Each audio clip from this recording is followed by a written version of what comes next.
Art. Yeah. All right. So let me introduce one to another.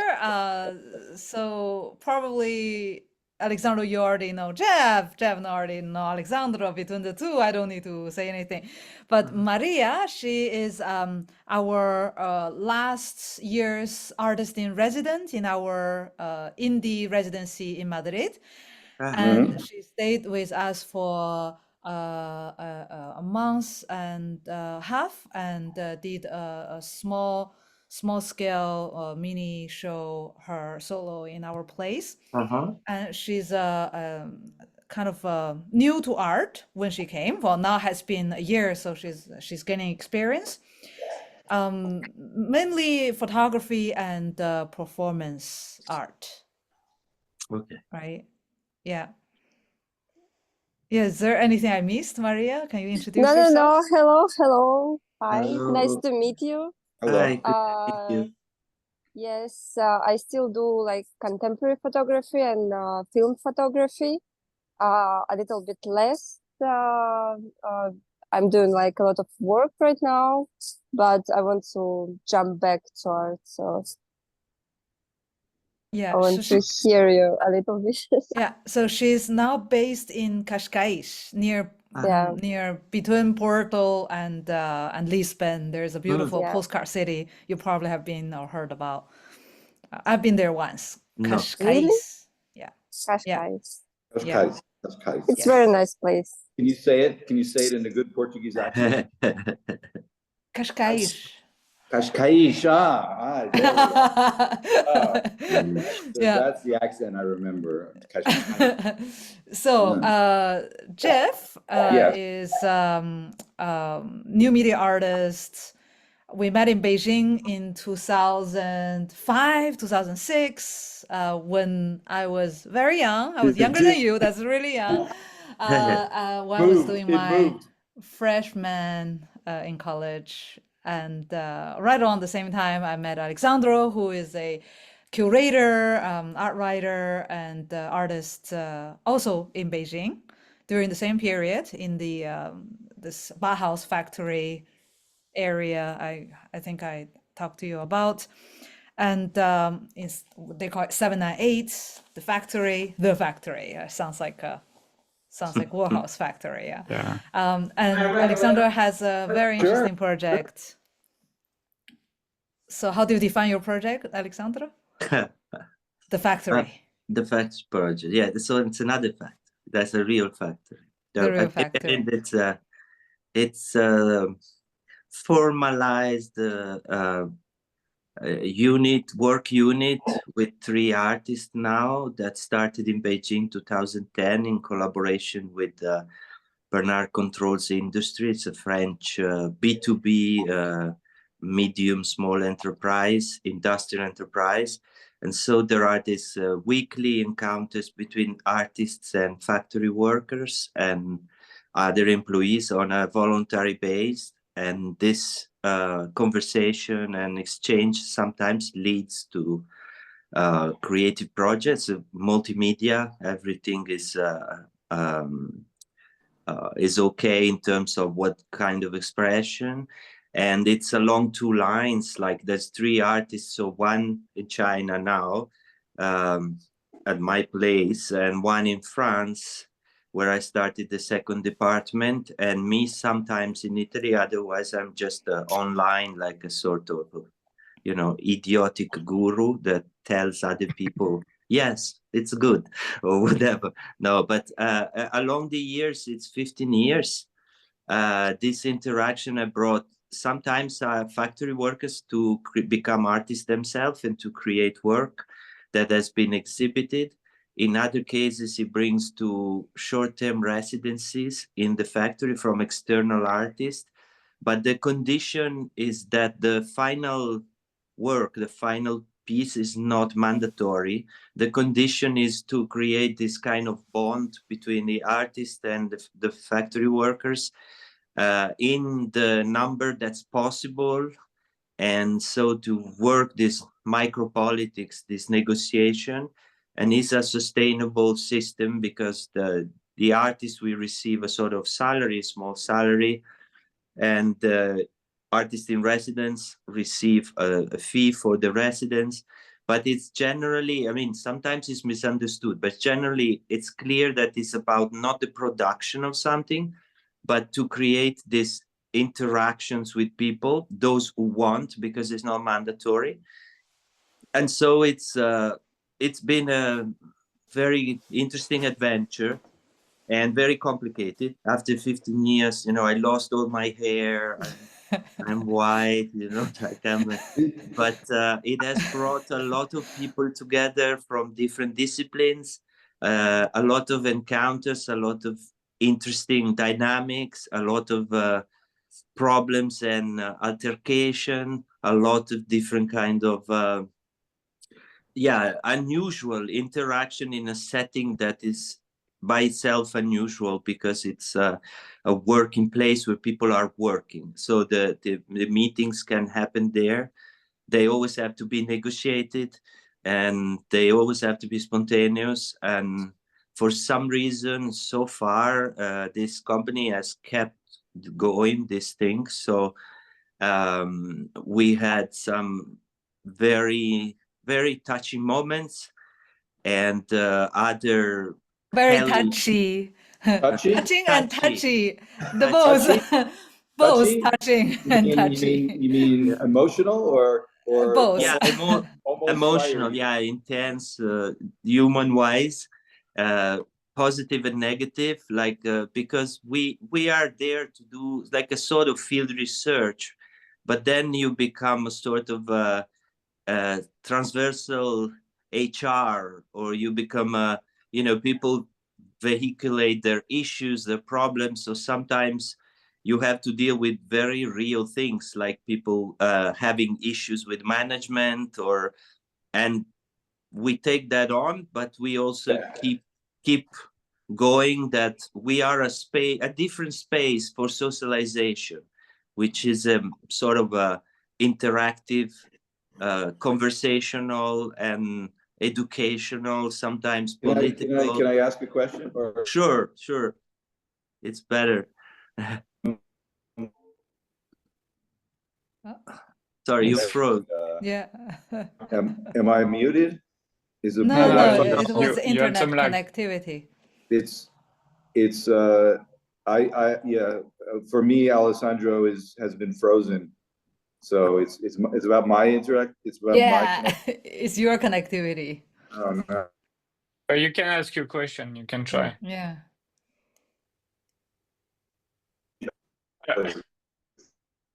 The Wi-Fi is not good here. The question is, can you go back to the very basic element? Like, what is it? Is it a residence fee? Do people have to apply? Is it you are Like- the resident? You I are mean- the resident? Yeah.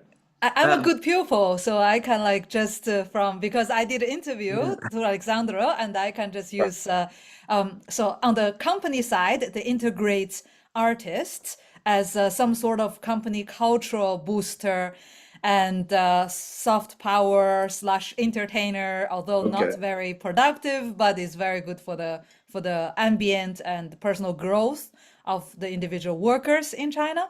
And they are just skilled workers, blue collar, not much postgraduate education, you know, just high school professional training. No, sorry, Limo. Even you're doing it. Just give me.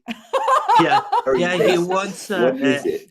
I try to tell you, like, I mean, officially is a job. Like, I have a card that is called the Social Sensibility Manager, because the unit is called Social Sensibility R&D, and it was a sort of conceptual piece, but it's also an actual part of the organigram. Like you have R&D for production, or you have so it is fictional, and at the same time it is contractual, like, you know, like, so and it has a residency part, which is short term for external artists. Is 3 months in Paris, and less in Beijing, but it can only be 1-2 days a week, because that's also the time we gave, because otherwise it takes too much. They need to walk. Yeah, exactly. And so there is the external residency part, and there are this team of 3 artists that are continuously going there. I mean, apart me, because for family reason and catastrophes, I end up where I am now. And so did you sorry yeah, you invented this project, right? Okay. Yes. Right. So now I'm the coordinator, if you want, no? Okay. Like and I deal mostly with the connections with find people, institutions that are interested, and weekly we have Zoom meetings with the artist in Beijing and the artist in Paris about what's going on, and then I visit Paris and Beijing when I can. I've been through a complicated situation in general, and I started also in the office in Milan, which is same company, because it's only this company. I mean, I've never done a lot of proselytism, but in general, when people heard of it, I've been invited by some big companies in foreign companies and local in China, but nobody ever wanted to give that kind of agency to Could I ask you? an artist. Yes, please. Do you make money from it? How do you make money from it, or it's just voluntary, everything just for a cultural reasons? I don't understand.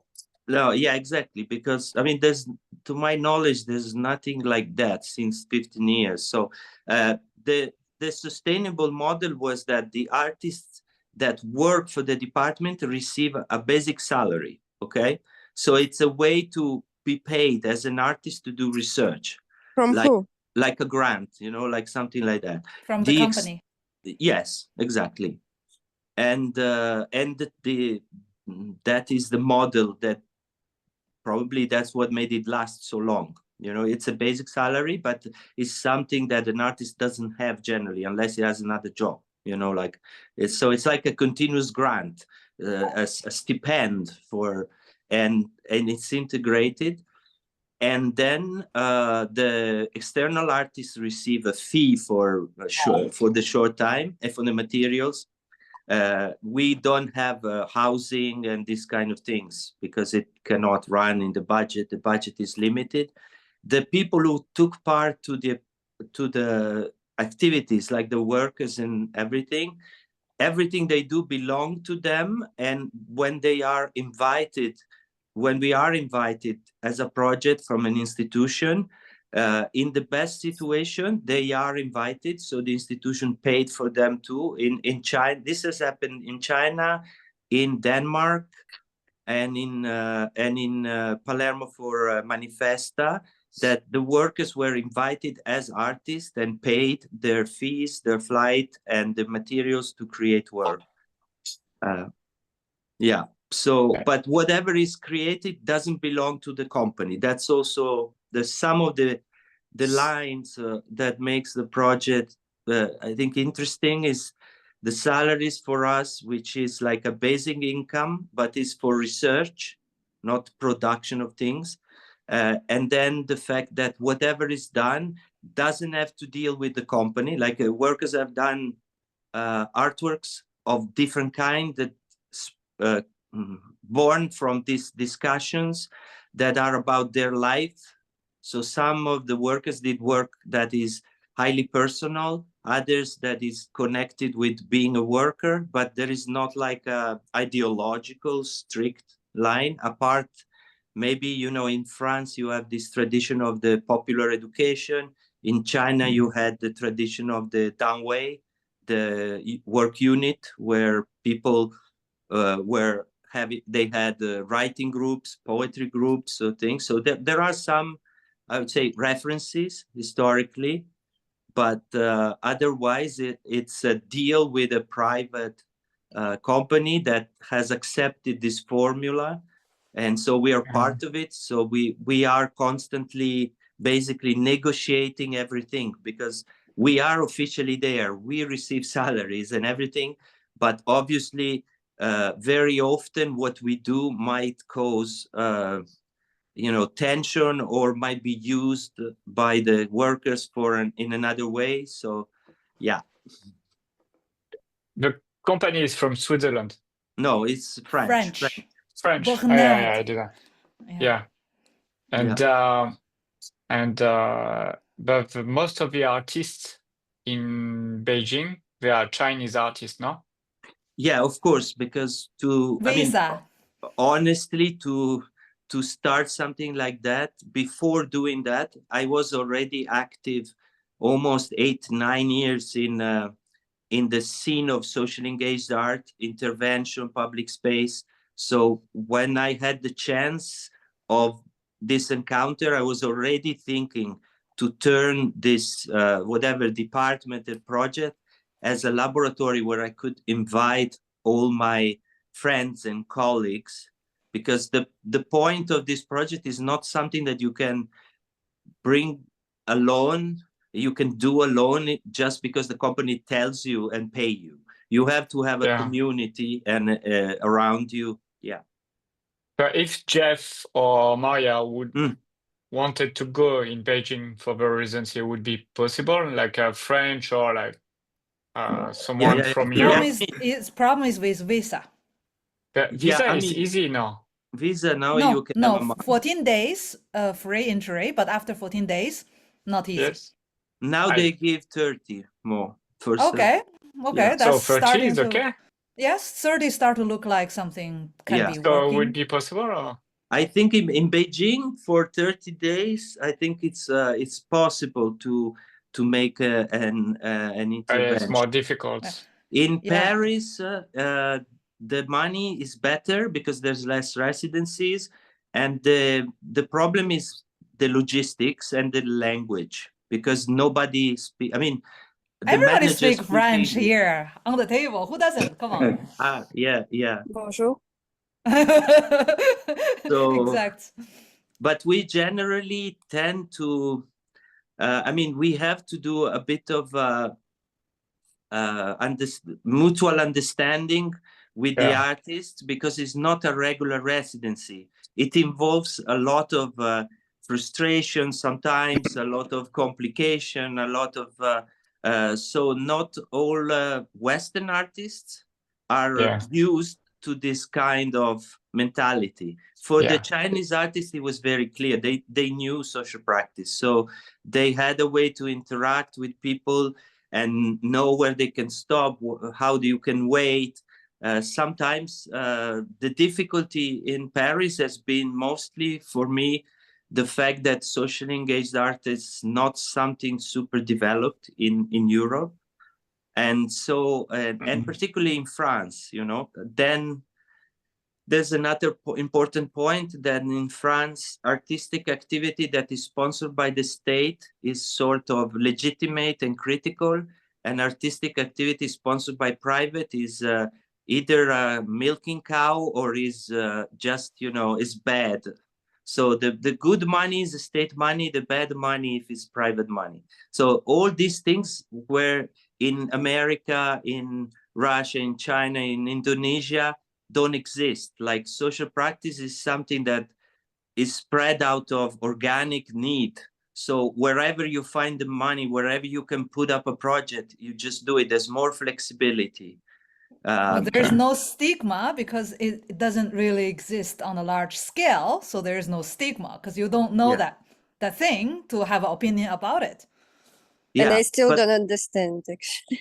Okay, so in China, there is a factory run by a rich French family, and there are 100 workers and 2 artists. And the 2 artists work once or twice a week in the factory to conduct projects, to do whatever you want, all you want, no restrictions, and get paid the basic salary as a blue-collar worker. Like 1,000 euro. Yeah, like 1,000 euro. That's amazing. They are like enhancing the environment. It's making a better environment for the workers. Like a clown entertainer in a way as well. Yeah. So that is the big trick. Like in the project didn't start like that. Like we were not like in this art therapy or entertainment. And if you see the archive there's many projects that are critical, or even they, you know, brought a lot of controversy, and they don't give a lot of face to the factory besides academic recognition, because, you know, there's not many fancy, beautiful work. Sometimes something like that happens, but there's always content.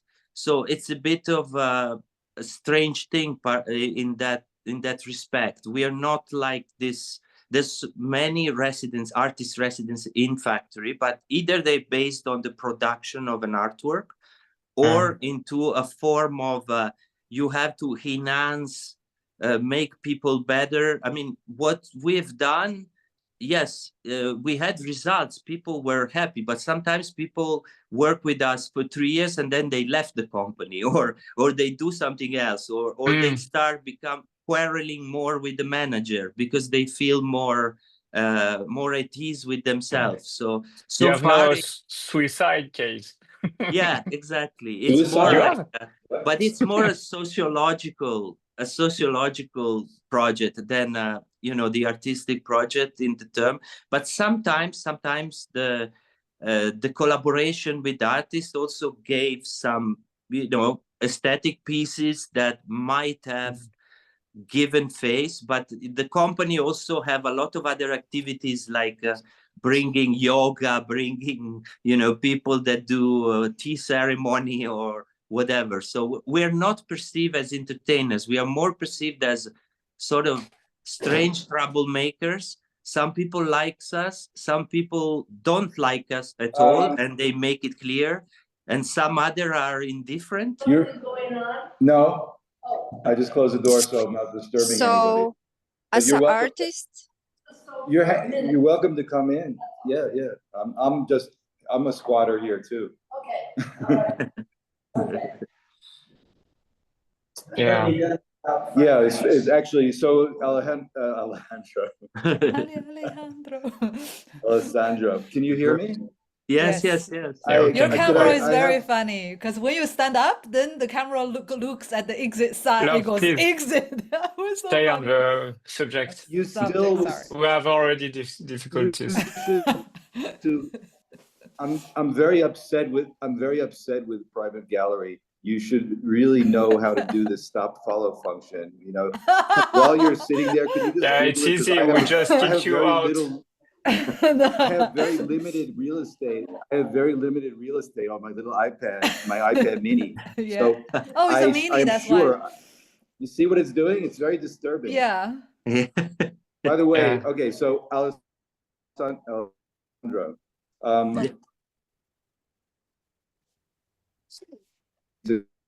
kind of more. I can't hear you. Who Limo doesn't really know. Elaine. You're lagging. Repeat. Right. Elaine. Distribute. Elaine. Distribute. Do you know who I'm talking about? Elaine. Elaine. Knew at that time. Elaine. Display distribute. Do you know? Distribute. Display distribute. Yeah, yeah. You're friends with her. You were friends with her back then, a long time ago, right? Yeah. Elaine also from Home Shop. You don't.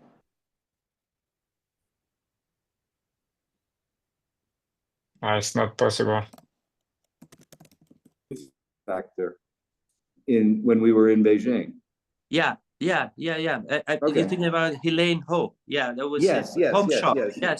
Yes. Okay. Actually, before my project started, almost was when Home Shop was on its last years with Michael Leddy. Right. Who are the members of? You know, this could be very interesting.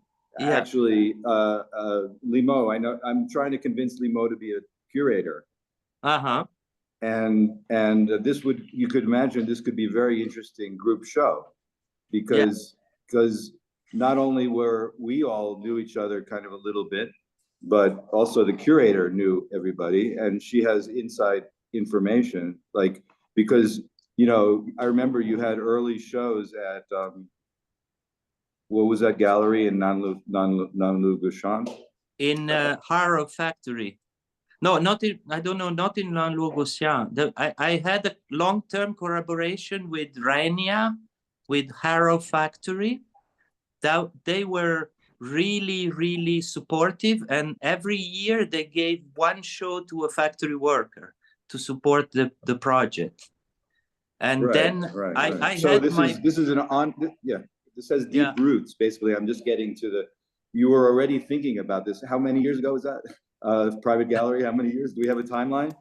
Yes, I mean, I arrived in Beijing in 2002 and Okay, ran right. like traditional studio work until 2009. And Right. then until, let's say, 2007, 2010, I was active with this independent spaces, public performances. And I met the person of the factory in 2010. You had a show you had a very beautiful show, or were prominent in a group show at this space in Nanloi-Gaussian. I'm 99% positive. Yeah. But you sure that's Nanloi-Gaussian? That's what I. It's the area. That's what he's referring The to, area. not the Yes, street. maybe- sure. Yeah, There I could were be- other spaces like I could be wrong. I could be wrong. Okay. I was active in all the villages, in all the Hutong spaces. So yeah, so there were 4 or 5 new tongs. Okay, next question. Would you say this is relational? Would you say this is a derivation of relational aesthetics? I mean, No, I recall more the attachment to The really genre? what is called social practice. So social practice. Okay. So what you have this what is his name? The director of the education at MoMA is this Mexican artist who did the school of the. He went from Alaska to Chile doing with talking and doing Pablo Helguera. That's one of the. Well, you're in a field which is, I think Limo was referring that it's quite obscure. Nobody needs to care, like nobody knows about it, so they don't censor it. Yeah. Like it's really quite niche, right? Definitely, you had it's recognized, and there is some sort of organizational and institutional support in the United States, China, and in Indonesia. Like, I mean, the Ruang Rupa are doing that. The guys. Well, yeah. I mean, so let's, yeah. Okay, so here for the recording, and since Limo is going to curate this show, like we at the time when Documenta, Documenta make them the director of the Documenta. Now that's serious, right? Then the world wakes up and says social practice, right? I mean, right? So yeah. And they decided it's crap. The world decided that is NGO aesthetic or new Maoism. It was really. There were some curatorial issues, but overall, their proposal was really different because it's from the global South, from a non-hierarchical point of view, but they have been. Crucified, literally. Nobody talks about the Documenta anymore. It was a disaster. It was people trying to descend the art world. Yeah, well, we could have a whole discussion about just this topic. Definitely, yeah. You understand? I happen to be living in the heart of this in Bangkok. This was extremely close to many of my friends. I mean, we hung out with Ruang Rupa. I mean, this is like my next door neighbor. That's our posse. Like it was kind of great. It was fascinating. I mean, we could schedule a whole discussion about this. I would love to, because I met them 3 times already. I have an online meeting every 2 months, and originally for Documenta, they didn't take my project. We didn't know each other. They contacted me, and then they decided that because I was a white Western guy, there was something wrong, and they didn't invite me. And now that we know each other, that's indicative of a problem. Yeah, That's- exactly. Just They- change they your didn't- family name. No, they but didn't do. They fucked up royally. Okay, they did not do their due diligence. They did not think about Exactly. they were going to Germany.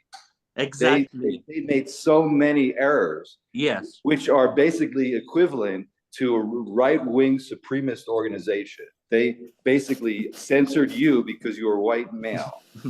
Yeah. This is And now, this is, now that we and know now- each other, they have a different take. But it's this is called stereotyping. This is called Yes. racial stereotyping. but they also fuck- zap all the Chinese projects. They only brought one project. Yeah, right. All from Indonesia and Southeast Asia, blah blah blah. It's just the whole thing was such a clusterfuck. They fucked themselves. They completely fucked themselves by the. They have, so it's fascinating. But it's a really fascinating case study because it's like allegorical. It's allegorical. It's like an animal farm. Definitely, I think they had the chance of the last 50 years. Yes, and had the they big blow it chance. up. They as a dealer once told me after my show, what's it sports? It's a sports analogy. He from victory he clutched failure or something like that. He had the chance of victory and he something. There's a beautiful sports phrase like that. Yeah. And That's they what did Jeffrey- something in Cassel. There was I met them in Cassel. Then I went to see the show, and because there was this controversy on their naive curatorial taking to show their murals, they did another thing that was very silly. They did a party where no Western was allowed. I was in, but no, there were other Westerns like Friends, but the advertising of the party was that there were no people from were not from the global South. So they fought back in this silly way. So everything fucked up. The mayor was fired. The director was fired. The board. Yeah, no, I know. Yeah, but actually, so Limo guys, you're not really intimately knowledgeable about this, right? So it's kind of abstract, but it would be a fascinating. It would be a fascinating like you could almost have a roundtable discussion, with some very interesting people. I think it would be very interesting to do. Yeah. It happened then a little bit, but now everybody just wants to forget about it. Everybody, but it's still everybody wants to forget about it. I know. But there are documents, or there's a site about it. There's something documented and published online about it because. Sure. Yes, of course there is. There is a big archive and a big. Could you write a link? Could you write a link on? You can try Documenta. I don't know what was 15 or something, but and I got the catalog, and this was so provocative. And the catalog, the back cover is: we didn't come to Cassel to make art, we came to make friends, and it was very provocative.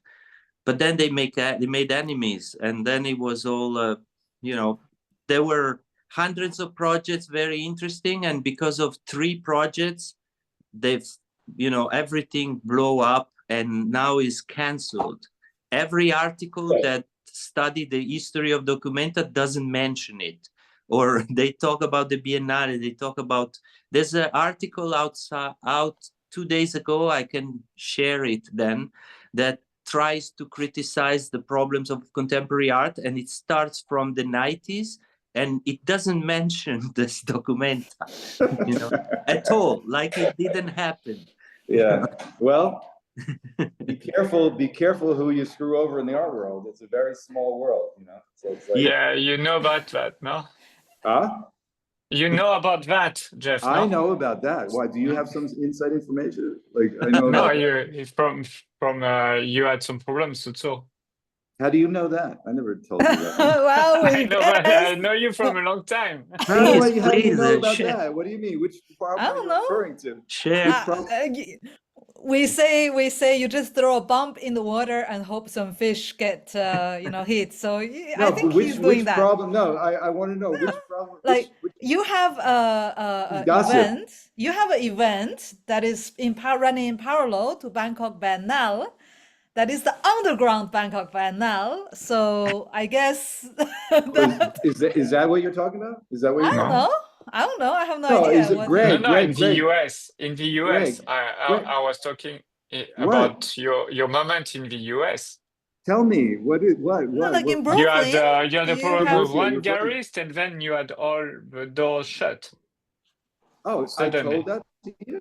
I told that to No, you. you told that to me once. Oh, Like we're talking wait a about second. we're So talking this- about the 18 years osmosis. ago.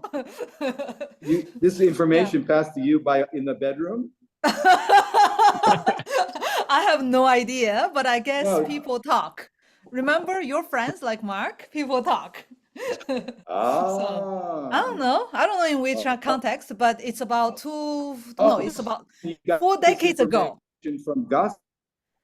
Gossiping, I don't know. That must have Yes, from happened gossip. 4 So- decades ago. Okay, so listen. I would love to be famous for a scandal of some sort. Yeah, it's great. Yeah. Like Alfredo. No, there's like nothing Alfredo. about anti-Semitism or something like that. There's nothing about bad things. That would be better. That would be Yeah. higher. That would be Hard better. world politics. That would be Mm. better if Nazi sign, and they like that. But no, it was just human. It was just my controversies were just being an asshole, just from being an asshole, and not understanding the way things work. Yeah, like Greg. Oh, maybe So you Greg, just you're- got the wrong enemy. That's all. Yeah, Alright. but Greg, it's interesting. I know. I mean, it is, but isn't it fascinating about gossip? And I don't. So you evenly know how Greg got this information, because I don't remember ever telling him about it. I don't talk about it very much. So somebody else must have gossiped about this. Like Jeff, It's not gossip. She's my wife. why? No, No, I got I- this information probably, from people who are alive or Secondhand. dead. Right, secondhand. Right, from Alfredo, probably. Yeah, and guess Oh, now he's sounds- dead. So Yeah. God bless every him. night I would go to find him in the internet cafe, rescue him, get him dinner, put to some charge his night, and then go Yes. back home. So Right, that's right. Okay, the so Operación Alfredo. what Greg, the way Greg said this, I think that this comes from Alfredo. This is I- Probably. to Yes. you. Yes. Okay, Yeah. that's very interesting. yeah. Very fascinating. Yeah. Well, long, Okay, so good times. I tell you one thing. very yeah. So- yeah. In our old Beijing times, when last time I went to Beijing, I really dug hard to find the resilient underground artist groups, associations, and all the activities, and almost zero remained. All the foreigners during the pandemic got out. I mean, Yeah. willingly or unwillingly. And then the locals, they don't have enough resources, financial, like economically, to support their eccentric experiments. And there's only one project remained I'll share with you. It's called Plate Space. And it's a one single 6 square meter or less room with the fachada to the street of the 东四十条, somewhere around Dongzhimen, right around the 1 block away from the ghost street for restaurants and stuff, 簋街, and not on the busy side, but in the Yeah. Yeah. quiet What is it? side, and it's a auto display space. I call it auto play or auto display Kind of a space. pop-up. No, auto display, I don't know. I named it. I don't know if you have a better name. It's a white box where there's nobody there and you can only see it from outside. It's like the late Arab Yeah. factory. Yes, Yeah. exactly. They were in collaboration before the Arrow Factory, but this guy, he has his own experiments with independent residency, which is his own apartment. Basically, he gave up one of the apartment to run So the project. you're saying you went looking for radical art and you don't see much. But what No, about the like remaining, Surviving. surviving. The Surviving. ones who have started before I But left China. what about the big gallery in 798, the serious one, you know? That's still there. The right? Pace Gallery closed. No, Beijing not Pace. No, the Chinese one, you know, the Oh, serious the one. Chinese. The serious ones, they already turned around one generation. Now it's a new generation of Can you refresh my memory about like which? M. Woods, the hot girl marrying a Chinese rich guy. No, the serious one, the serious one. She's the most serious one now. No, you're not so Yulin. I'm not talking about Yulins. I'm talking about the serious Chinese gallery. Tang, M. Woods. M. Woods is not serious. Okay, Tang, yes, Tang Ren. no, Well, maybe he's talking about Alessandro. galleries. So Woods magicians. is No, Alessandro, okay, yeah. you know what I'm talking about? The huge place. Tang Ren, The M. huge- Tang. The Tang. What's it called? Tang Ren. No, not Tang. Not No. Tang. You, If Tang is not serious enough. You see, one that he's was judging. always He's judging your the taste. the one that was always the most conceptual and radical and Chinese and Yeah, that very one closed serious like art. 10 years ago. Yeah. I didn't know that. What's it called? What's the name? The Space. They call it The Space. No? 798 No, Space. no. Not The Space? Oh, I got Where okay. this Not- prostitute took photo of herself in 2003? Not No, it's- magician Huh? space. It's a charades.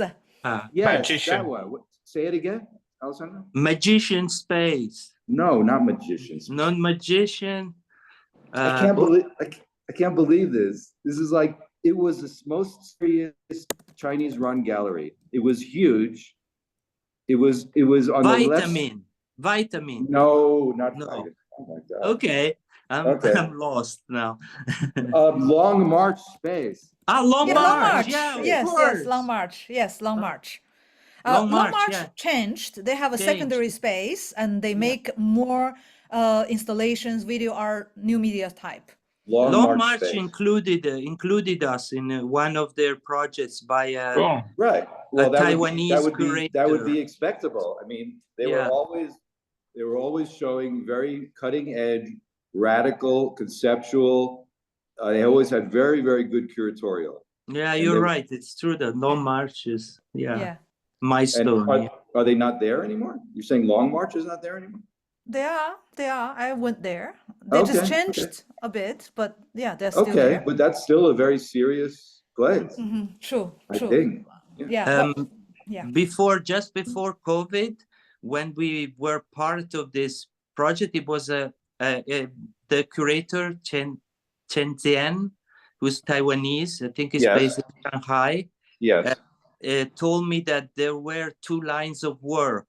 So you actually had 1 or 2 or 3 projects that were more like into experimental or radical thinking, and most of the others were regular, well-known artists. Yeah. Yeah. Okay. Yeah. Right. Yeah. I right. went Sure. to They had to make both their money. space.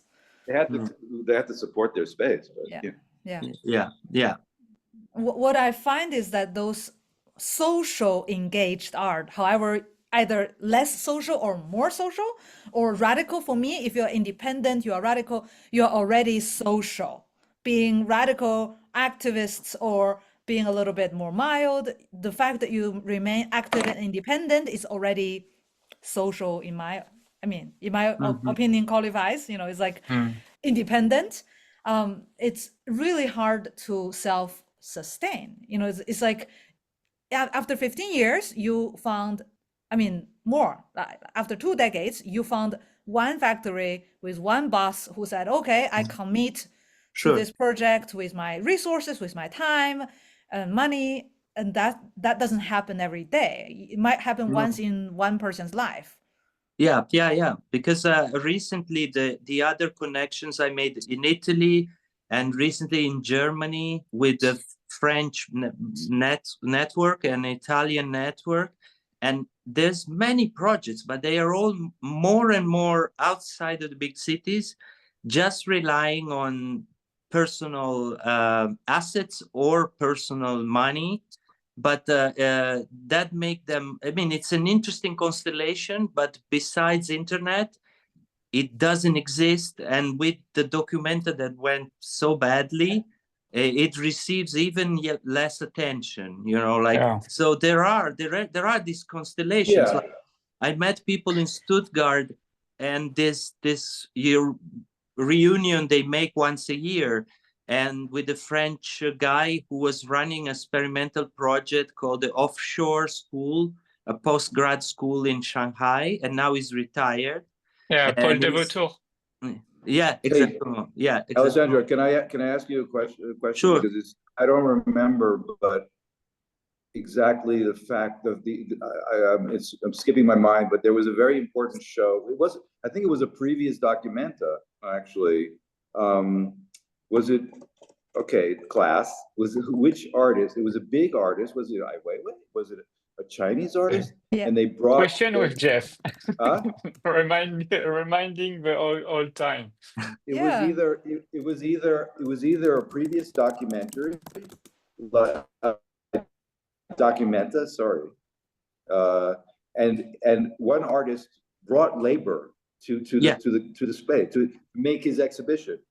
Yeah, Ai And it was- Weiwei brought Ai Weiwei, 1,000 2012. Chinese. Yeah, To 1,000. Documenta, to a previous Documenta. Yeah. Yes. Yeah.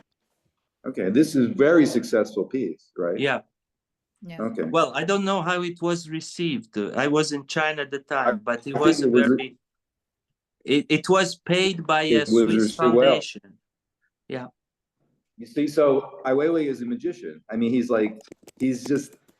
knows how to do everything right. I mean, this piece was exactly what Rangrupa should have done, right? Something radical, something that people, it's like writing a bad song, you know? I mean, Ai Weiwei, great song. Yeah. I Yeah, but think- he's pulling it People are from above. Come live. You know, like the thing was that he's capable to Some pulling practice strings. hard. You Pulling know, like strings. is capable to pulling strings everywhere, a lot outside the art world too. So it's Pulling threads. is a pulling puppeteer. You know, Mhm. Well, I think in terms of power, I never understood how he's above everyone, because he's mocking the art world, he's mocking everybody, and he's making profit from everything. So it's a magician, like you say, you know, like I don't know. He's not mocking the state he's working in. He's not Yeah. transgressing or subverting Portugal or right now. Yeah. Well, Portugal has nothing really. Yeah, you hot. can. No, immigration, there are a lot of problems, gentrification, taxes, and all of that. There are a lot of problems, but he's smart enough not to make problems where he is. I think he did in the old time. Maybe in Germany he had some you're problems saying with Germans. you're saying he's not a confrontational artist anymore? He's aged out? From far. Huh? Yes? From far. From far. From afar. Long He's distance. criticizing a country where he's not currently in, so that he doesn't have immediate response. Retaliation. Yeah, Oh, that's well, what that's point called is. survival instinct. I mean, I think Called for me, business.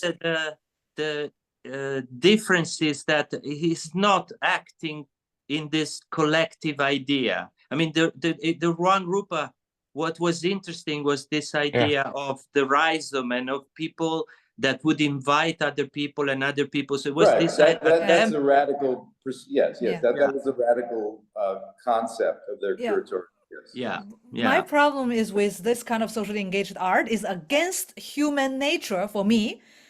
Human nature, because artist wants to be selfish and put their name first before everyone else. Is his fundamental needs. And so it's when you hold yourself back from doing that, either you're a very special personality or you are really good at self-control, which is not, like, look at the obesity and look at the drug addiction. We know that we are not very good at self-control. Where's my beer?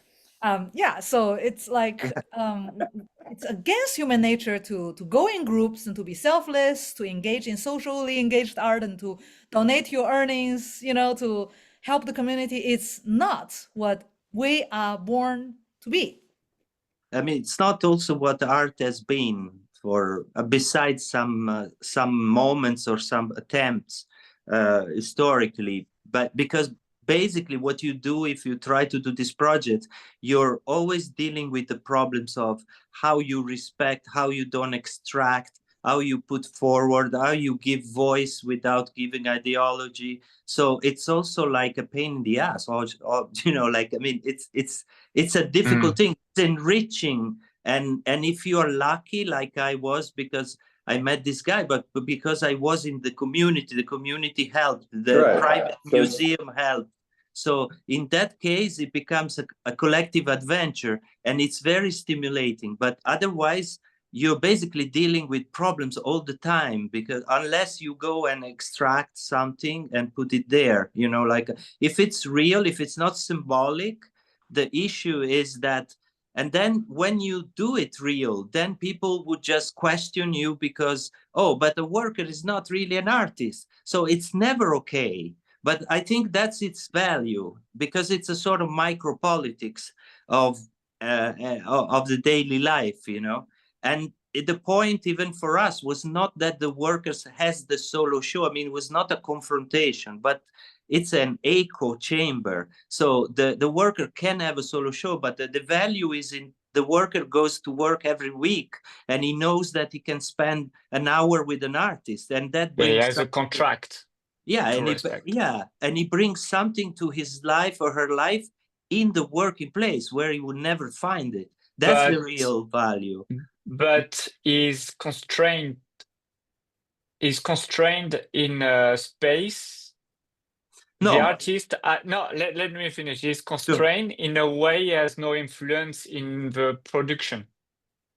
No, the artists, I mean, in Beijing, they can really go around. So but can he say to the manager of the engineers, you should do like that, or you should do like that? And is there any positive way to improve the factory? There has been some very serious situation, like people using the department, not us telling them, but they using us to say there is a problem, like this manager have been abusive, and sometimes in 2 cases the managers were fired. In other cases there were, I mean, we became a sort of prism through which things that could not be vehicled were vehicled. And if we are still there, means like that sometimes we've been useful to serious stuff, like even people asking why they're not rising the salaries this year, you know, like. So I'm happy to do art with you, but do you know why the company this year is not giving bonuses? Or so they can do that. They can do that. They are allowed to do that.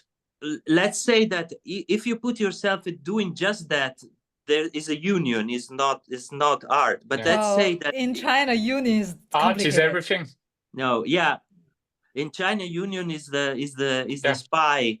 But no, but the thing is, even if it's HR, you know, like people have an issue and they pass a lot of information to us, and we pass it in an anonymous way, in an informal way, and sometimes it has an impact.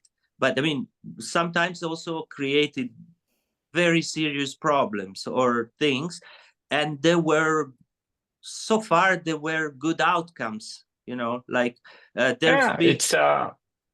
it's not, if you make it as the only purpose, then you know, you are not I mean, you cannot negotiate with the department and salaries. Then you are an external entity supporting the workers, you know. So you have to play on this ambiguity, you know, for me.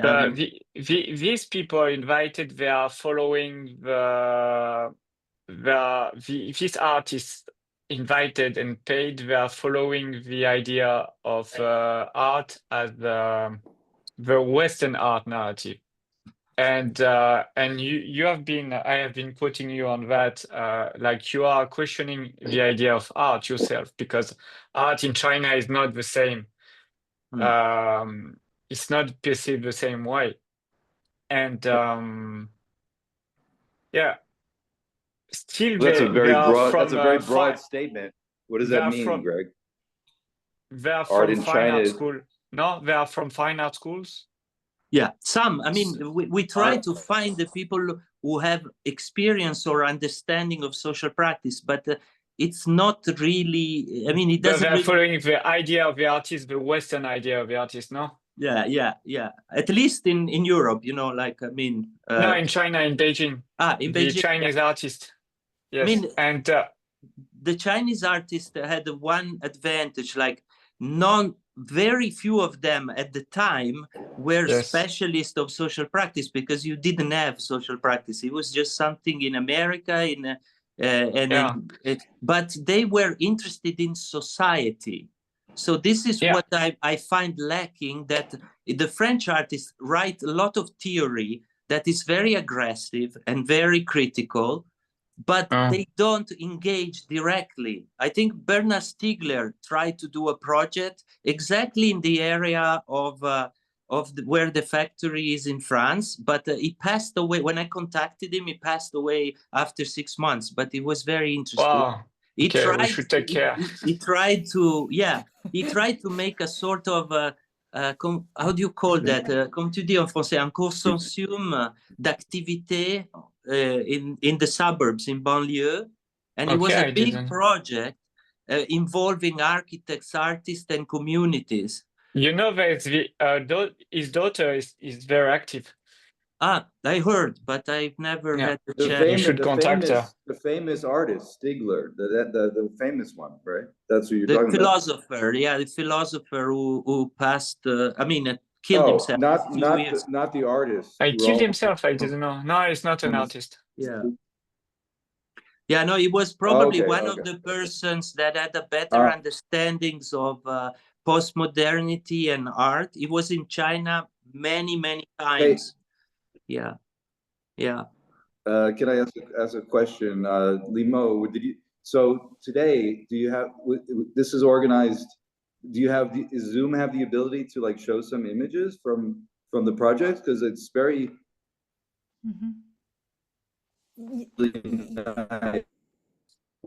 it's like understanding what were the products of this, and I'm sure you have many good images, but we don't have the ability in the Zoom meeting to like show. We can. So you can actually. You have a folder of images from when you made the video. I don't want to hassle you. Like with the Zoom, generally every month, the last Friday we make a 1 hour-ish recording. Reunion and then recording, and then we have this AI auto caption of who said what. So if people want to read, they can also read. And if you have an interesting project you want to share, like open call to other participants to contribute or to give you a second opinion, you can just share screen. So if you have an ongoing project, it's like a mini presentation, can also do that. Right, but we weren't set up for that today, you mean, so we're not prepared for that to see him. No. Okay. There's a big archive. There's a big website and archive, which is, it's just big because it's 10 years, almost 15 years.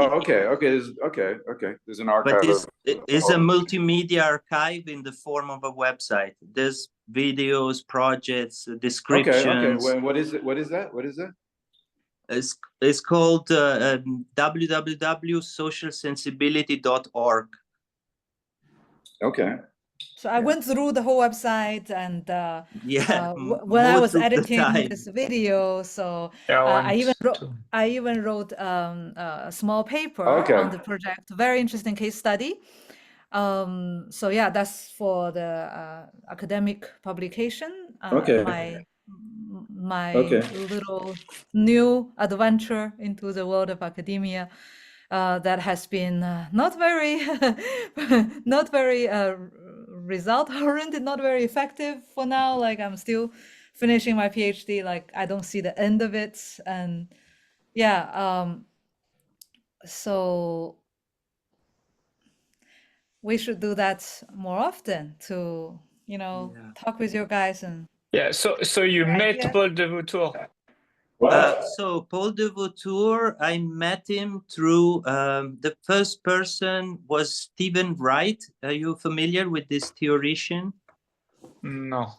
Stephen Wright is a theoretician who wrote a paper about usership that's been very influential in the early 2000s.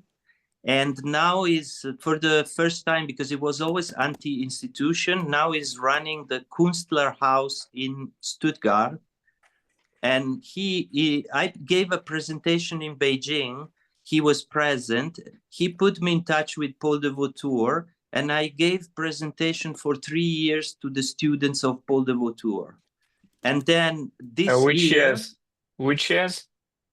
sorry, I was his student. But at that time, I think it was I was he was my professor for my oh, MFA. oh, great. Yeah. I mean, I really had a very, very good, I have a good, I mean, unfortunately he's retired now. So this year was the convention, was the last convention, and was in Stuttgart. And it was the 4th year that he called us for an online presentation of the project for the students. And they helped us a lot. And it's the first time that we were together physically in a place, in this Künstler House that Stephen is running now for the moment.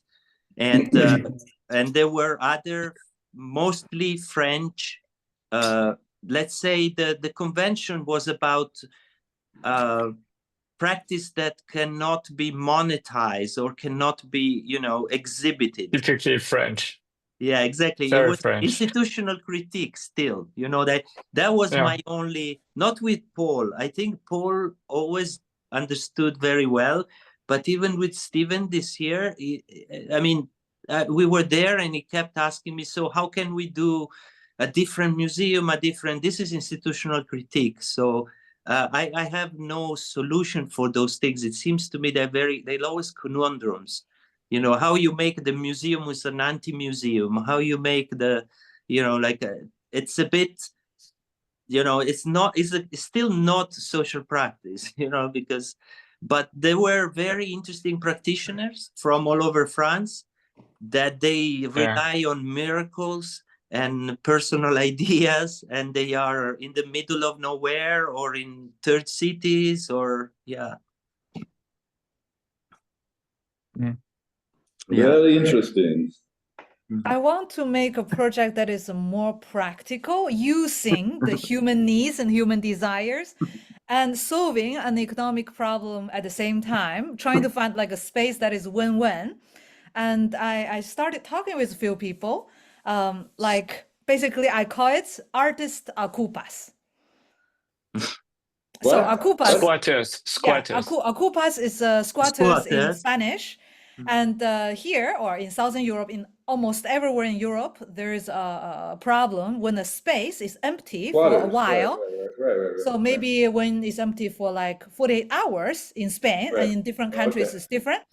An unknown person or entity can enter and acquire this space temporarily, and you can lose the ownership if you don't take action. So what is to do? The safest way to do is to put someone that you know, that you more or less trust, into that space, to occupy this space, so that to babysit the space, so that this space is not only being used, taken care, and also prevent someone else from illegally, although illegally, but actually, the law permits. It's a great project. So you're going to do it. Yeah, I was thinking, I have some friends who have space like this. This museum, 35 kilometers north of Berlin. I have another friend who has art space, not exactly artist space, but art space in Lisbon. And, they have places, multimillionaires, they have places, they work in art, or not even multimillionaires, as long as someone who has an empty space. To use an artist to keep the space, like guardian. Okay. Yeah. No? like in a way, but without a job contract, because once you have a labor contract, it complicates the things. In most European countries, you need the right type of visa, the labor, the social security, the welfare check. It's impossible to there have fire. been some spaces like that in Paris, in Berlin, in Guangzhou. There's this 545. Yes, The but building, it was they're occupied. squatters. They're squatters. But what I want to do is But they're not squatters. They are accepted as. Yeah, but that's different. It's like it's almost like telling a girl that after she's sexually violated, you say marry him, then he's your husband, right? Like that doesn't make sense. Like for me, that doesn't make sense. What makes sense is to have the correct, legit owner willingly choose and accept someone to be in there for an agreed duration to take care of the space. So both parties are willingly bonding entering in a contractual relationship, but not labor. So it's I can be volunteer for Madrid. Yeah, exactly. If you need. Couch surfing artist. Couch surfing. Okay, that's cute. No, but what about? I mean, do you mean that this can also function economically? Yes, it functions economically for the artist to stay there for free. Yeah. Okay. Yeah. Right? Yeah. Especially in expensive cities, like in Madrid, every building has one squatter, and it's impossible to get rid of them once they're in more than 48 hours. So it is a problem, and for the owner, you can have this place taken care and prevent. Basically, what the owner save is around at least 55 euro for the security alarm. So, and someone take care of your place. I don't know. Like I'm just trying to use human nature. It's such a great. It's such a great project. It's fantastic. Yeah. Yeah. It's not so socially, you just gotta do it. It's You not have so to do it. socially You have to do engaging like this. it's gonna be for the greater goods. No, because people are selfish. What is good for the greater goods doesn't excite me. But what's your statement here, Mo?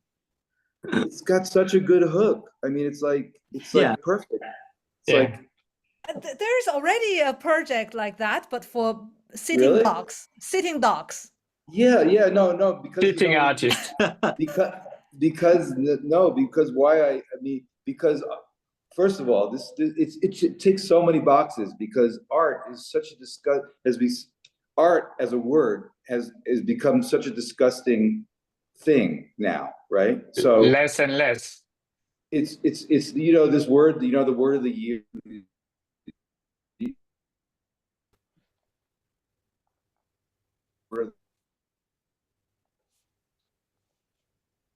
Okay, he's The real glitching. word.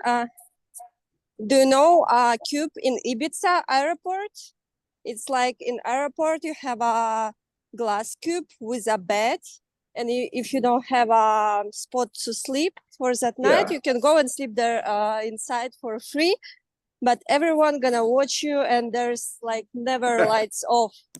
So you sleep with the light, and people are watching you. So what do you think? Our common friend 35 years ago did a project. Is that 35 years ago? We live in public. Okay, wait. No? Did I get canceled? Was I talking? Was I saying something? I forgot. Who told that? I think who told you that? What? No. I'm just saying that there was I saying something? No. No. Yeah, What? yeah, that's boring. Oh wait. No. Okay. Your sound was glitching. We don't hear Yeah. nothing. That's why. It's not because you're cancelled. No. Oh. Can I talk slowly? Also, I think that Jeff, in that project, one of the artists in that project, I mean, it's Tianji Zhao is the artist who runs the department now in Beijing. With Tianji and Yoko and Tianji. Tianji is involved in social sensibility. Yes, she's actually fantastic. She's running the thing in Beijing. Yeah. Tianji, that's fantastic. That's great. Yeah, that's great. Alessandro, I love all these. Yes. I love when these personal, I love Yeah. when you find things out about people that you know that you'd have no idea, you know, like that's great. Well, Yeah. that means you need to talk to your old friends, right? Basically. Well, yeah. Before they die. That's what, An old, yes, before they, an old mentor told me that people in art never meet by chance, and sometimes it's true. yes, Yeah, kind of. yes, yes, yes. Maryia, you had a question? Yes. Yeah. I want to ask Alessandro, did some of your artists in the residence that works with like on that factory, if they was trying to change environment, I don't ask about like their salary or conditions, but like of well-being of people that are there. Yeah, like architecture how? or more architecture. Well, yeah, I mean the engage, as long as it was as it was through a discussion with the workers. So that's the most, that was so easy in China, but not always. Like asking people to come. If you stay for residence, you can spend half of the residence talking to people and then imagining something. So there's been some projects. One very successful is from Lulu Lee, who she at the time gave speakers because workers wanted to listen to music. And the small speakers at 3 meters distance, you don't hear the other one. So she gave the speakers.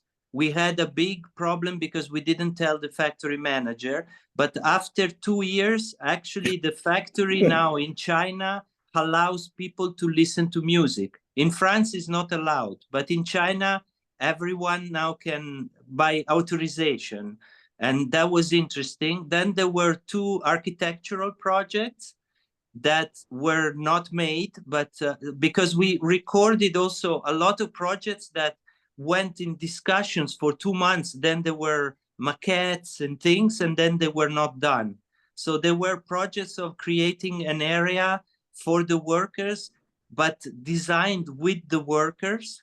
And that never happened because the factories then grows big and then first, but we had the architectural drawing of Max Gartel from Institute of Provocation, and he was, paid and did the residency, but the project in the end could not happen. And another artist. What it was about? What it was about? I'm sorry. He wanted to use a container, a typical container that sometimes get there, and turn the container into a communal space, but based on the needs of the workers, not on the needs of the company, because the company, even this one, has done a lot of common spaces and nobody goes there anytime. In Paris, in Beijing, so he that was a very good project, but then logistically it could not happen because maybe they enlarge or they need an area. So there's a lot of things that maybe exist for a while. Like Tianji did a tea room outside in the summer, and it was very successful. It was a parking, and she turned it into a tea room, and it was super nice. But then I don't know, at one point the rules for the yard changed. Then there was a moment where they did an orchard, but then they changed the rules for the green spaces. It could be possible to make with that workers some kind of practice of well-being. I mean, kind of meditation break with a mentor. Well, or I mean, it's possible. I can tell you that the company already offers this kind of things outside art for the people. So you're just going, I mean, if it doesn't have a artistic angle, like radical angle, you risk to be diluted into, they call professional yoga people. And actually all these activities are much more successful than our department in terms of participations. But let's say, it always depends on the angle.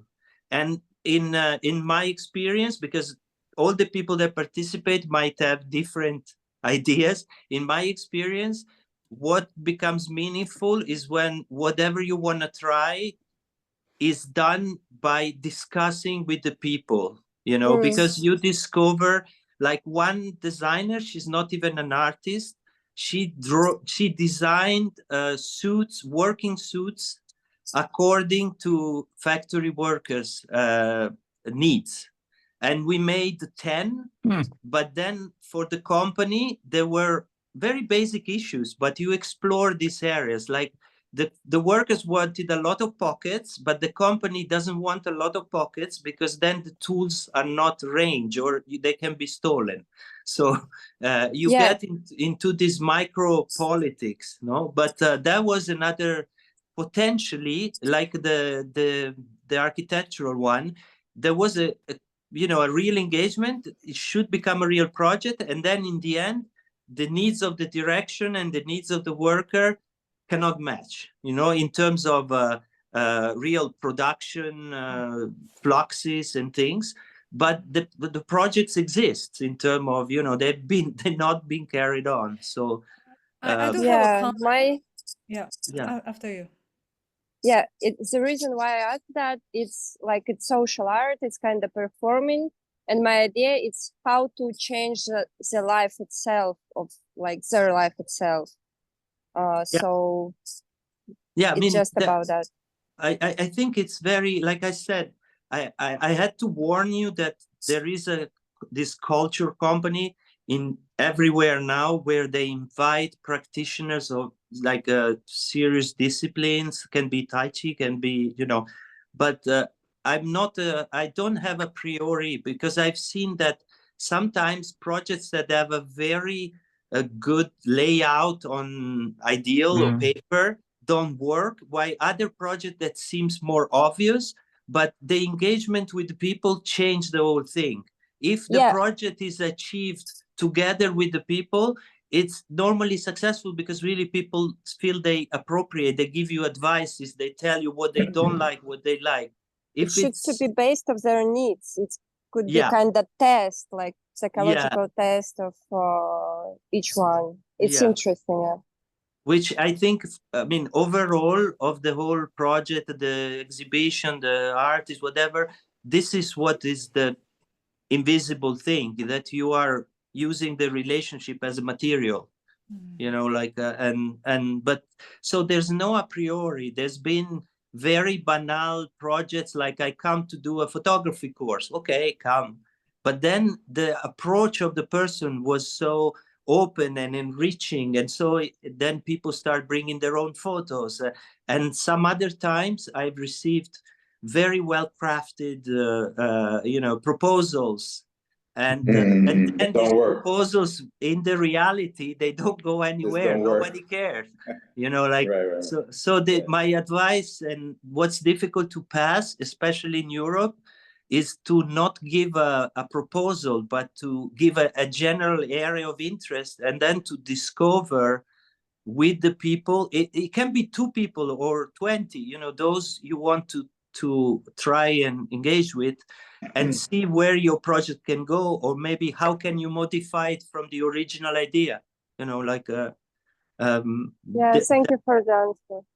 You mentioned, welcome. You mentioned 2 issues in the previous 5 minutes. One is the duration, like the let's say the interruption of a project because the residency ends and then it was not caught up with the production or with the actual execution. The time frame maybe is one of the things. And then the second issue is the project on paper and in reality might be executed differently against the execution problem. I would say if you have like what in the doctorate schools, you have a line of research, and usually each faculty has 4 to 6 lines of research. So those research are very vague, very open. Like let's say well-being, mental and physical well-being of workers is like one line of research. And that during that let's say this line of research is alive for the framework contract, 7 years, let's say. And then during the 7 years, people can propose to enter this line and carry on potentially the previous work of the previous artist in residence. So then it fulfills and overcomes the problem of time frame, and maybe have a better consistency, more constraints in a way, but hey, the constraint Yeah. is just a general idea. It's already constrained enough to be there on a certain time, on a certain date, on a certain place. So yeah. No, that's Yeah. totally the spirit, because I mean, I don't think it's my understanding social engaged art is about this constraint and how you navigate. You know, if you do something that is, otherwise you can do something confrontational or more you know, extreme or something. But the point of social engaged art is that you're negotiating. That's where also the politics is.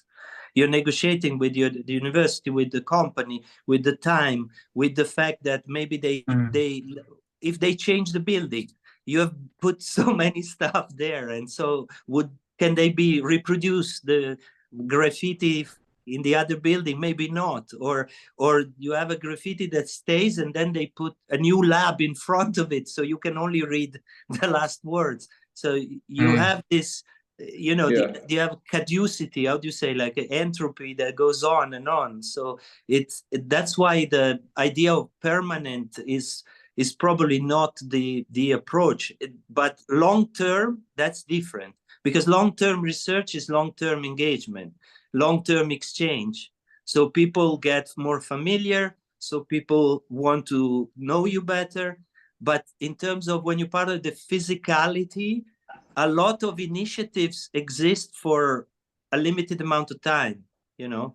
Do you And have like those archives like history of that project? Yeah. Sorry, I just mentioned before with Jeff, I'm using the phone, so I don't know if I can take, It's but there's beautiful. It's all on Zoom. By the way, It's all on Alessandro, Zoom. It's shared. I wish It's you had shared put on the it's shared. Everything is shared. In the text Everything box. is shared in the comments.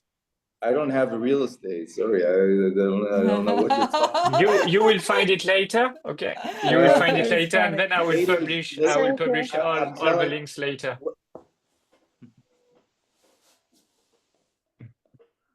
Here on the real estate. Our other participant, if you look at the website, which is beautiful, and I like, by the way, it's very well done, and it's amazing amount of projects, and it's very impressive. So, you know, it's just, I understand why you're speaking softly and carrying a big stick, because it's just so much good work here. You know, it's American. What? Like, I'm like, what? Soft stick? What did I miss? That's your.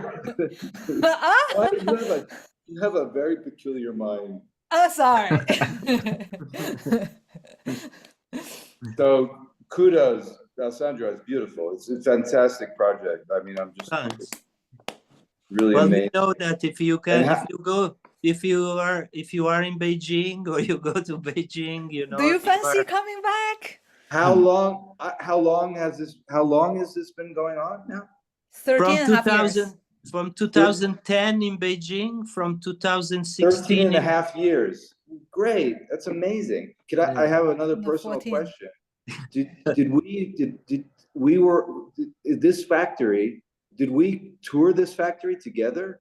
It's across the street from 798? No. It's in Daxing. It's near the new airport. It's a bit out center. It was never on the art map. No. But do you remember? Yeah. We looked. You remember? I remember. Yes. We went with Mark. Yeah. Yes. Right. Because that right. Yeah. That place. Remember when we went there? It was like they were talking to. I'd be very interested with what ended up happening because it was actually across the street from 798. Yeah, that was super easy. Yeah. Because you also have the logistics in both places.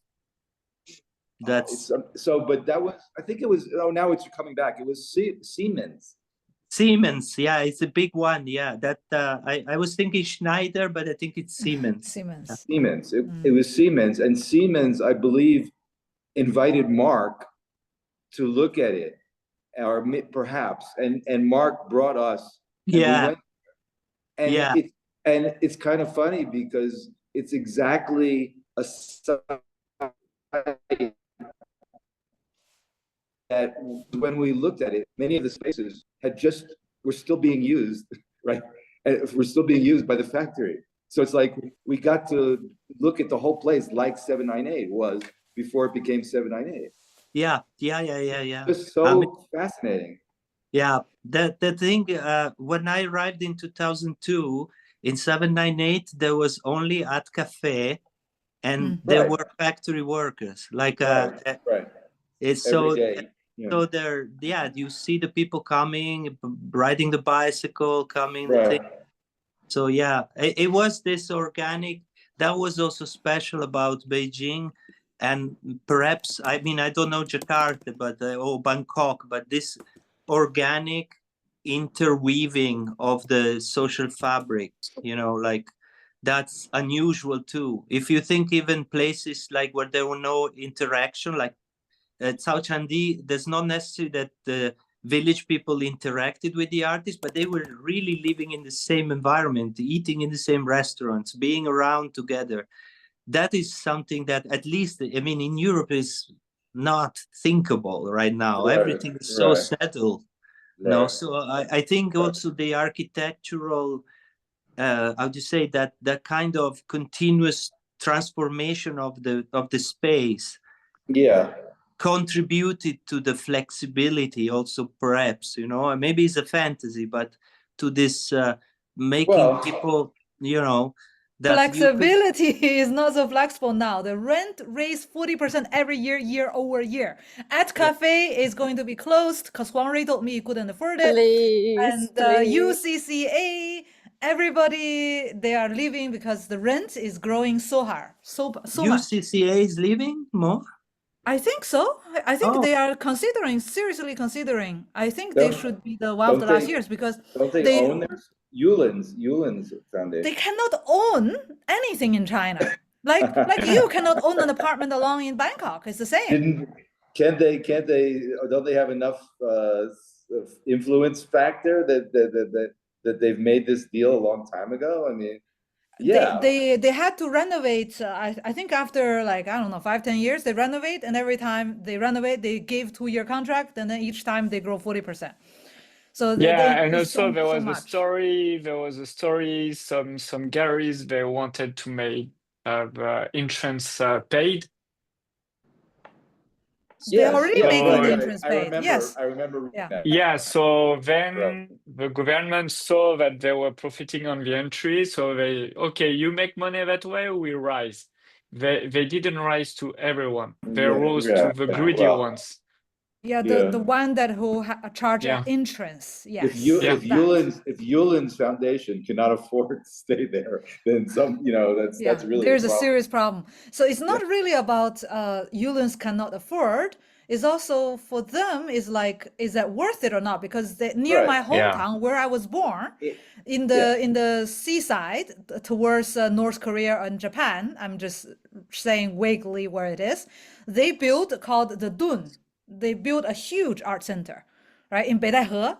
Yeah, that's that one, right? Yeah. Too, yeah. Yes, so they can just cut the one in Beijing and move to the seaside, which is also a strategy. Or other countries would bend over backwards to have something like Yulin's in a smaller area of some town, some village, some beautiful place.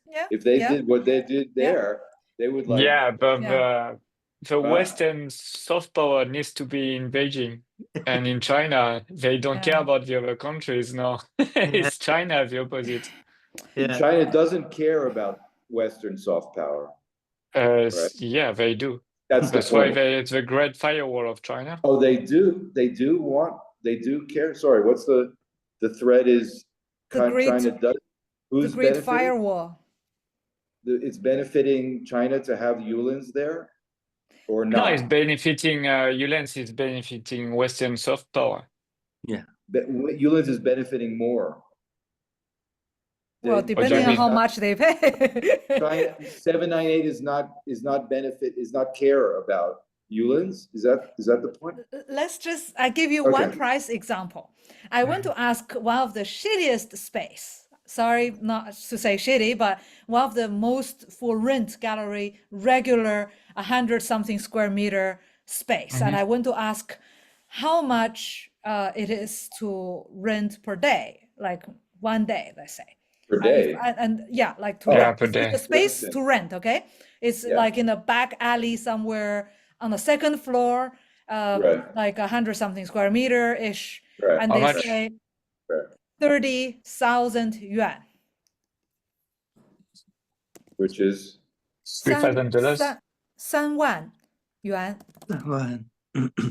That's 5,000. No, whatever. What is it? Yeah, 3 to 5,000. 4,000 euro. Yeah, Yeah. per day. A day. And they say minimum no, week. that's not possible. No. No, I want to Yeah. ask. That's the day. price. Per day. No, Per day, and minimum No. 1 week. that's not possible. Come Which on. country? 7 and That's 8 not possible. That's in that's China, not in possible. Beijing. In That's Beijing. That's not possible. No, I have their, I have their prices. There's no daily rent. Maybe they thought you're asking how much if I want to rent. No, your no, space it's a per day. rent. It's a full rent space. Like, So it's not maybe it's a for prostitution. yeah. For So, rent. so it's space? not for an exhibition. It's not like you have to pay so much for 1 week. It's the to make a exhibition. show. Yeah, It's an exhibition. exhibition. So Yeah. there is a white box gallery. You want to Sure. rent my gallery, do a pop-up in my gallery. It's 30,000 yuan. yeah. So 4,000 euro But that's not to have the rent. space. That's not what It's they're the paying. rent. Okay, That's not for an their paying, exhibition. the rent. Okay, yeah. Okay, Yeah. okay. But Yeah, that's but not what they're. yeah, it's not what they're paying, of course, Okay. because they are the earlier galleries. Because Okay. otherwise, it doesn't make any sense. So they're them to rent. they're willing for people to mount a show there. They're if not willing to- willing. It's the only way for them to survive today, to pay for their rent. So it's pay to play completely. You're saying that's the only way to survive. They just people are Why mounting. people like in San Francisco? Why they invented Airbnb? Why people want to stay in someone's air mattress? No, it's to come okay, up so with the you're- rent. yeah. It's the economic. No, well, we're talking about 798 and how much it's. So let's stay on topic. I mean, but so many of the galleries you're saying are forced to make shit, basically present terrible art. Not right? necessarily. If you can pay for 4,000 euro a day exhibition, 7 days minimum, you must have some merits. Somewhat. Merits. I mean, you have to sell a lot of bananas to. No, I mean, you Oh, there's just one. something. One. Why it sounds so wrong? Like why it's like okay, money. If you can pay for this much, so at least there's something good you have done right in your life to be able to afford that, right? So Or you're born that way. What? yeah, that's the best, right? Okay. Anyway, so that's one example. But you're saying many galleries are doing this in 798, right? Yeah. Well, in Tokyo, it's that way as well. Yeah. Yeah, In actually, Tokyo, gentrification has been much more powerful to censor, to marginalize interesting work than censorship. right? Censorship is a game that's played differently in the East, in the West, whatever, but it's a game. Right. Gentrification is the really washing machine. It's what blows everything away, And people in Beijing, they are not business savvy compared to people in Shanghai. So I think in Shanghai, you have more opportunities for selling, for showing, and you can bargain. Try to bargain in Beijing. It's very difficult. They are very square on that. So I think you have more chance to sell. You have more chance anything in Shanghai or in Guangzhou. In Guangzhou. I think Beijing is like no way. They have some cultural places and the richest stay, and that's all. There's no business in Beijing. It's just soft power. Right. For me. Yeah, it's a political arena. But what do they sell? I'm curious because I can also not understand what they're selling in Basel, which is an hour away from me. So what makes the ends meet? Because it's not emergent artist art. Money you know, like- laundering. yeah, okay, But that's how okay. it works? I don't understand. In Yeah. Basel, you talking about? You said Basel. Sorry. No, but- I Yeah, said that Basil. Basil. I'm not. Yeah, Basil. Yeah, like the because Basel I- Art Fair. You're talking about Yeah. the Basel Art Fair. Yeah. How does- It's yeah, I'm also talking about laundry? in general. I'm an hour away from Basel, so I say like I don't even understand what is sold in Basel because they keep saying, "Oh, there was a great sale," and you hear young artists, emerging artists, old artists who are not celebrities. Nobody's selling anything. Even in Switzerland, it's very, very difficult. So Yeah. what they are selling, just blue chips, just Yes. that. It's global art. What is blue Yeah. chips? I mean, those names that are very few and Top. some are already Like, dead. That, Imagine, yeah, it's like Elon Musk. yeah. No, like our way. No. Our I way mean, Yes, I'm to just keep saying in the artists. Greg, business world, Greg, where could it's you- like everybody I- know the name.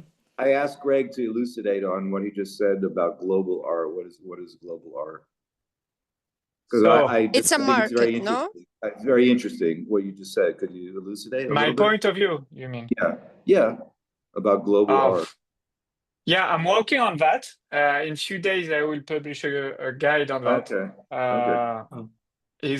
So there's it's the problem is it's an opinion and it's a biased opinion from a French person, so European, and let's say there's a book called the Neptune Factor. It's a theory of when you have a naval army, when you have a strong naval army, you need a lot of soft power. So, for example, if you're American and you have the strongest army in the world, and you need to arrive in a port, and then in the port, if the culture is American, then it's better for the army. So when there was there are some like it's very connected to help me complot in English, the theory of I mean conspiracy. Yeah. So there are theories, there are things about like Pollock and CIA and things like that. There are things and the more or less it's the expansion, and every country is doing that. Every strong country is doing that, and France was doing that at the time. But now it's more the US, the China, the Japanese, and so the idea is you have like Hollywood. Hollywood, when it's publishing content, it's over the music, American music. In every country in Europe, we are talking about American culture. We are talking about more about Trump than Your own our president. president. And we are more concerned about what is happening in America than what is happening. So this is soft power. And so you have Hollywood, you have the World Wide Web, and you have the art world. It's everything with world is the expansion of the idea emerged from Western theory. So it's emerged from Europe, but it's from the US and it's expanding. So the global art is that. He left. He asked me a question, and then No, he's he leaving. can listen. Okay. He can listen. I'm listening. I have a thermostat problem in this room. It's like Sorry. Yeah. So this is more or less the idea. Is It's fascinating. It's fascinating. and it's linked with. So then there's this idea of abstraction, the concept. So the economy. There was the Bretton Woods project when the economy of the US splitted from the gold. So the economy went completely abstract, conceptual. It's not linked with any Material. any reality. And China is then so China is going to link, is creating another system with monetary system linked with gold and things like that. But since the Bretton Woods, the US is completely off ground, and this is very similar to the art world. The art theory is based on idealism, is conceptual, and it's not skill based, is very sophisticated, and like the financial economy. So you have two kinds of economy. You have the real economy and the financial economy. And the real economy nobody is really interested in it, but this is the future.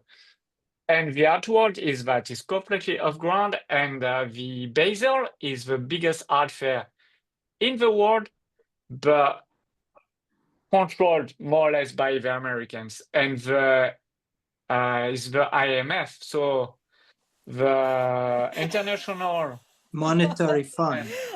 yeah, That's it's so 5 funny. kilometers. Have you, is this, so are you? No, so let him finish. Let him finish. Is It was so It's interesting. linked with the financial global system, and the IMF is just 5. If you walk, you take the taxi from Basel, you go to IMF. But that's the International It's like 5 Monetary minutes. Fund? Yeah, they So, decide. but wait, but this starts They to sound a decide little what is conspiracy going on theory. in the world. So Basel, so Alessandro says, I don't understand Basel, even how Basel is functioning. And you said, with this global, it's the global art. I thought you meant it's the same art everywhere, all at the same time. That's what when Alessandro says blue chip, I don't think it's only blue chip. It's the same artists are appearing in every biennial. The same artists are appearing. It's like a certain pedigree of art is traveling around the world to every biennial, and I thought that's the direction you were going. But it's very fascinating. Okay, it's not. You're talking about something else. You're talking about like Global power.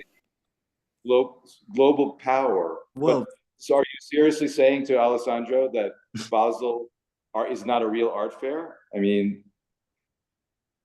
Stock What do you mean, market. real? no, I Like think it's front? talking. I think he's talking about financialization, which is. Yeah. I mean, for that I agree. I mean, my question was a bit provocation.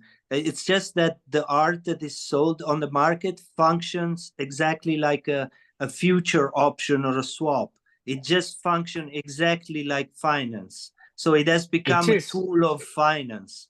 So it is a branch of yeah, finance. it is a branch of finance. It's actually a refuge good. And it's also, I mean, unfortunately, I've studied history of art at Christie's 20 years ago. So they explained very clearly how it works. But the mechanism of auction before was not involved with the contemporary. I was in Paris. It was end of 1999. And that's where the two things happened. The first was that the two big auction wanted to colonize Paris, Sotheby's and Christie's, because they were not implanted. They had the small auction houses in France, And then then there was this moment where we were studying at the time, and the auction houses realized, because the auction houses are never profitable, they make even, but they realized that their economic model was not sustainable with classical and modern art, because the classical and modern art are catalogated. If I'm not bothering you, you're not bothering me. Yeah. and so because they are catalogated, the value cannot be too speculative. So they took the bet to speculate on the contemporary, which was very unusual because before the artwork go on auction after an artist is well known from ages and ages. So they found that to survive as entities, they could start speculating on the contemporary that has no, because there's no reference, so you can speculate as much as you want. The value is philosophical. Yeah, exactly. And so they succeeded because otherwise the auctions would have collapsed. They could not support, because if you sell a Caravaggio, whatever, or a Monet, you cannot make those huge speculation. But with the contemporary, they chose they took the bet to go on the contemporary, and it worked, and they turned out billions.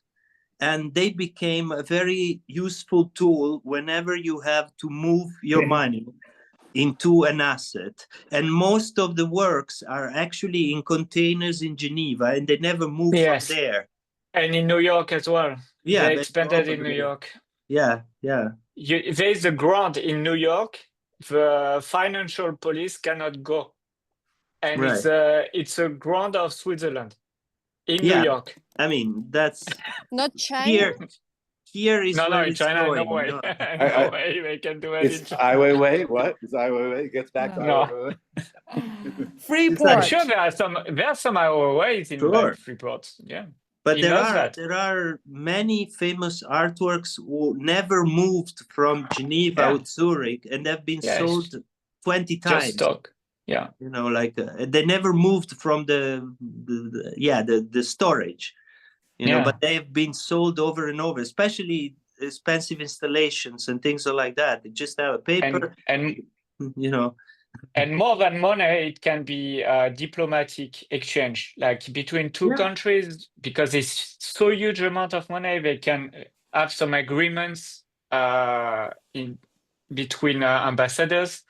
And they can exchange some values like that are making the contract between the two countries. That's why China is inside that game.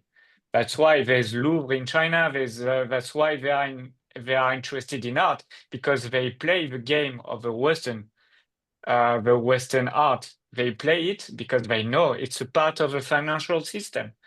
The day they are not interested anymore, the art as we know it won't be anymore that in China, is what I think.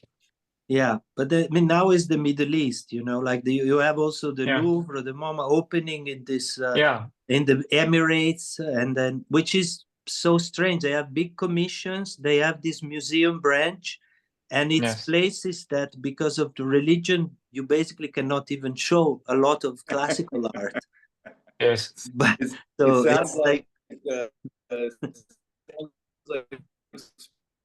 sports. It sounds like with the sport, because they're buying sports in the same way, and now they're buying art, right? So they're buying all Western culture, and it doesn't really even matter the value of it, because it's all, whatever you want to call it, it's all vapor, right? It's just like it's symbolic value. Yeah, symbolic value. Yeah. Well, this is it's pretty.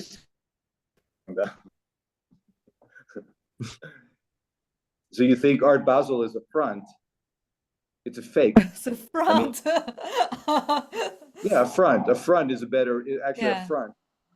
A front is a better. Is actually the term. It's like a. But I have a question. Are you Christian? Do you believe in God? Is it fake? What? No, it's so the subject on the table now is art just the front? I mean, you know, like I don't think it's you can't. Miami Art Fair. I mean, you know how many artists go to the Miami Art Fair, and you know. Yeah. It's the biggest platform of drug and you can't say plundering like gold from the South America. So it's monetary, is a financial platform. That's why the art is there, because they steal gold from South America they steal gold from our country. Like in Guyana, we have Americans, they buy gold taken by the Brazilians. Gold. Yeah, gold. What about Australia? Okay. Why I never hear Gold. about Australia, for example? It's too far away. Okay. Okay, and Africa? In which terms? What you're talking about, in artistic production or in distribution or? Distribution, market, also Russia. It's kind of don't exist on the map. We're always talking about Europe and USA, but I feel there is some kind of huge resource of people, and it's a Christian game. Works a map is based on Christian realities. So even if we are not, Russia is kind of Christian, but the Christian conceptual, the idea of the concept, that is the idea of God and all of that, is all of that an idea, not based on materialist thinking. So the art is the prolongation of that. Is when before art was a way for the church to explain God. And when God is not important anymore, they took the same system to create like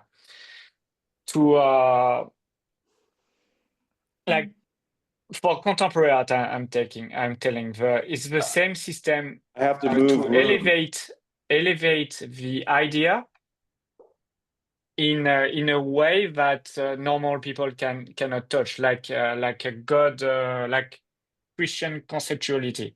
And because if you try science to explain Mary, sorry for your name, Mary, and Jesus and all of that, it doesn't make any sense. The Bible doesn't make any sense that 5,000 years ago the world was created and all of that.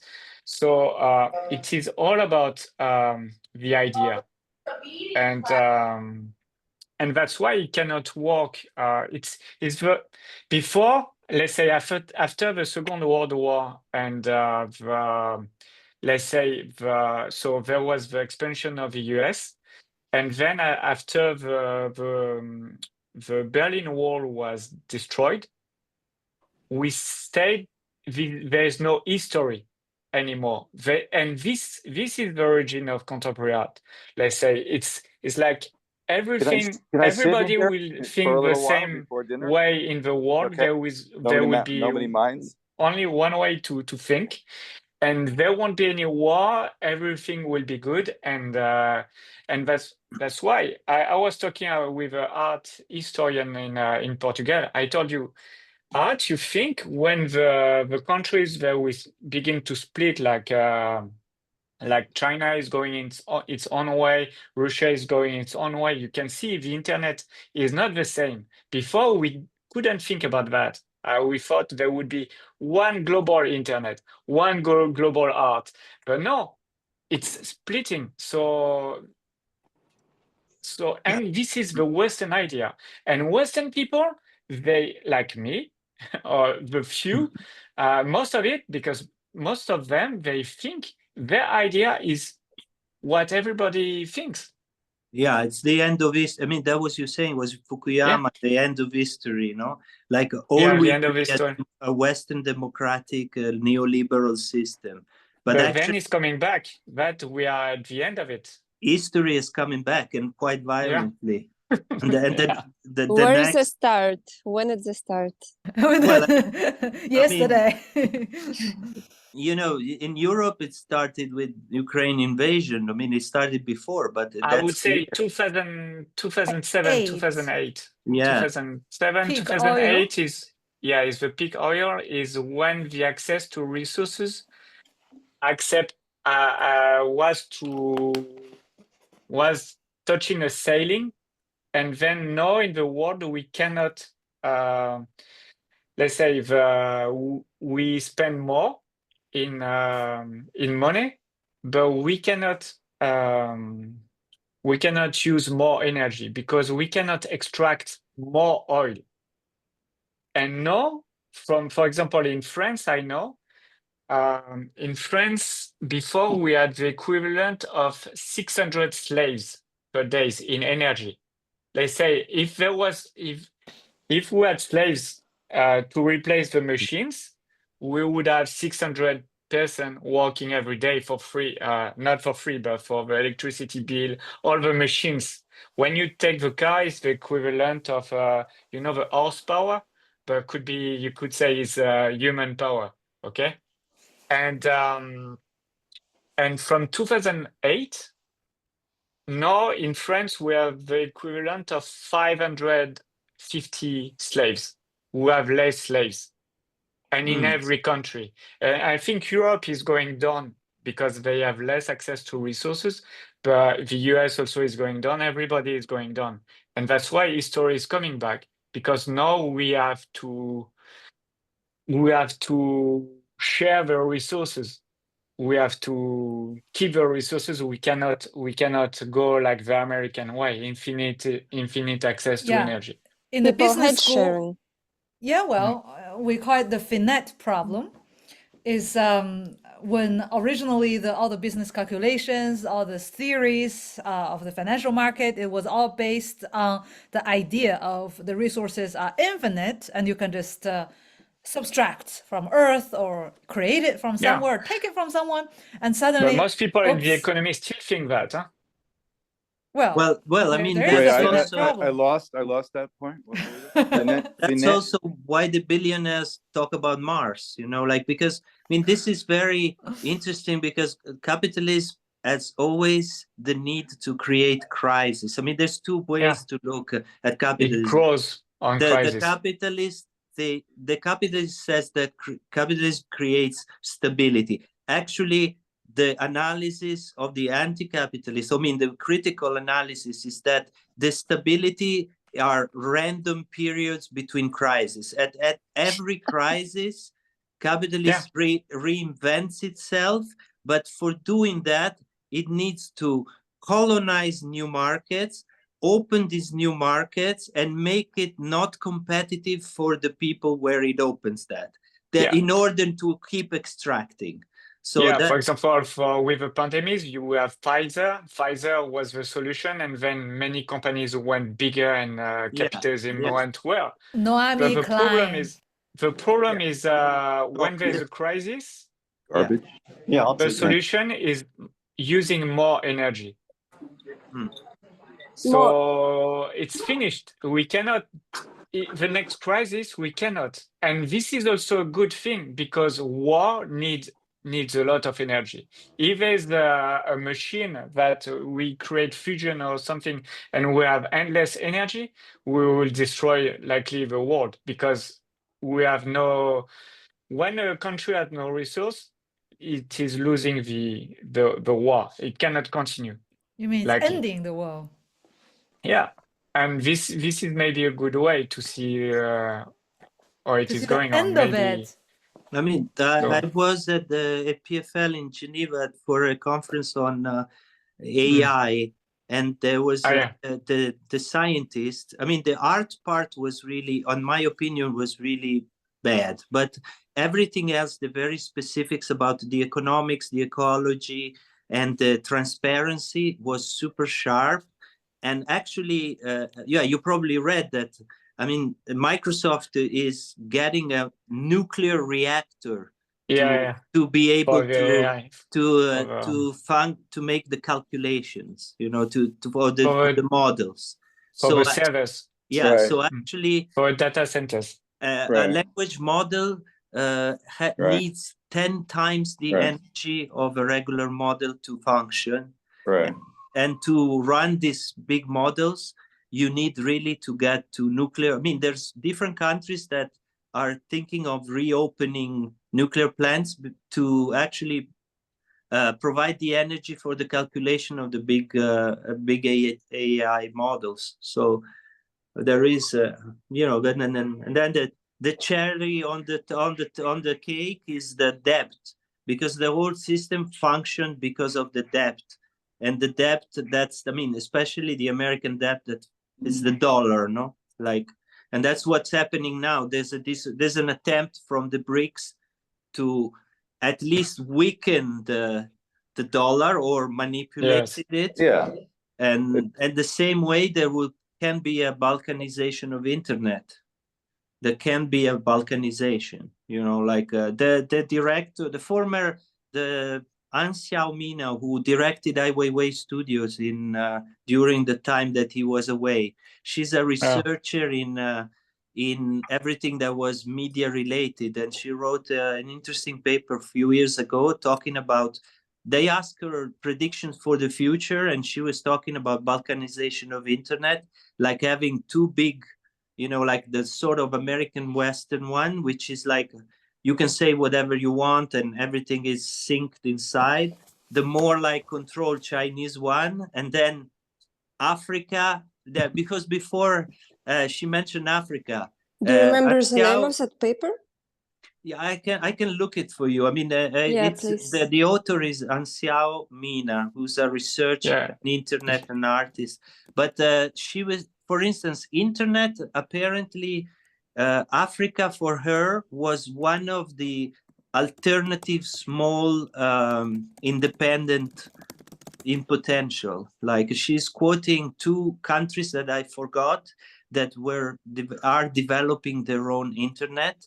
And she was quoting like Africa and Singapore, like some exceptions to the two main models, like the Western and Eastern. Yeah, that was kind of interesting too. Yeah, that's a big scenario. You know? Balkanization. Okay, I have a question.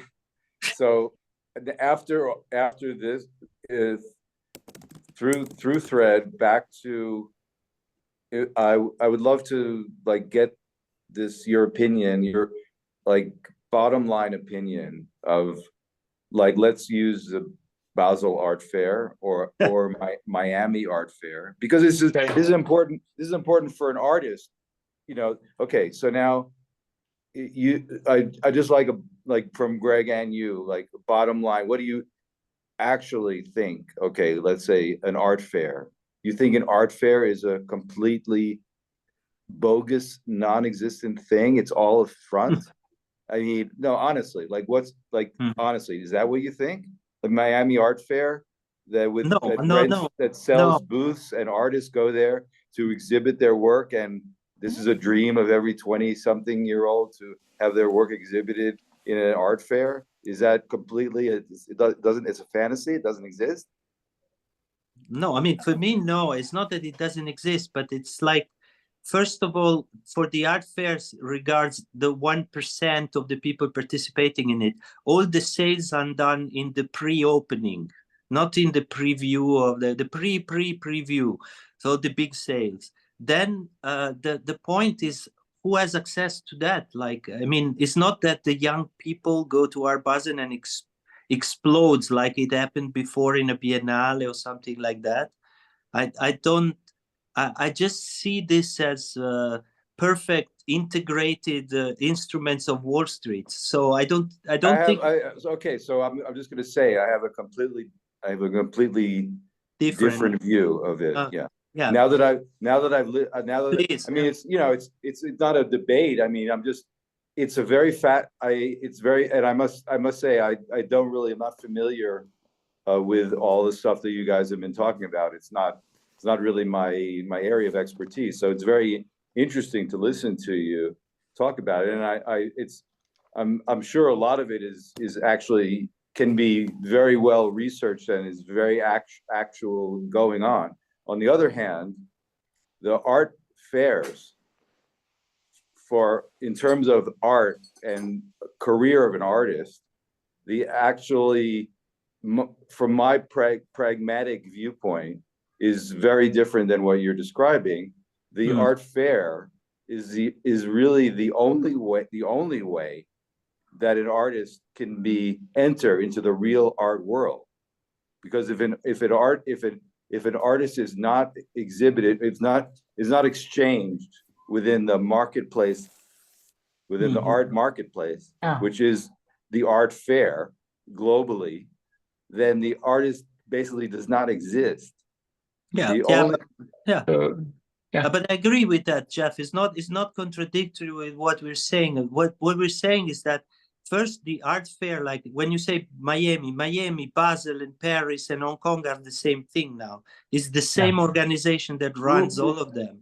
You mean it's the same? No, talk about the galleries that are participating. It's also many of the same galleries are participating, right? Exactly. Like, so right.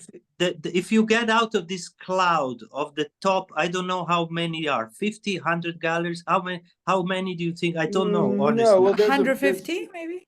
150. I don't know. I'm not You sure. think more? Yeah, maybe. Yeah, because it like take a city like Shanghai, where there's like new art areas, and those every year you get that's what the Mogunshan. It's not new, but every year there'll be some ambitious gallery that their dream is to go to Art Basel, and they will save up enough money to make a booth, and that's like their lifelong dream. Yeah, but look.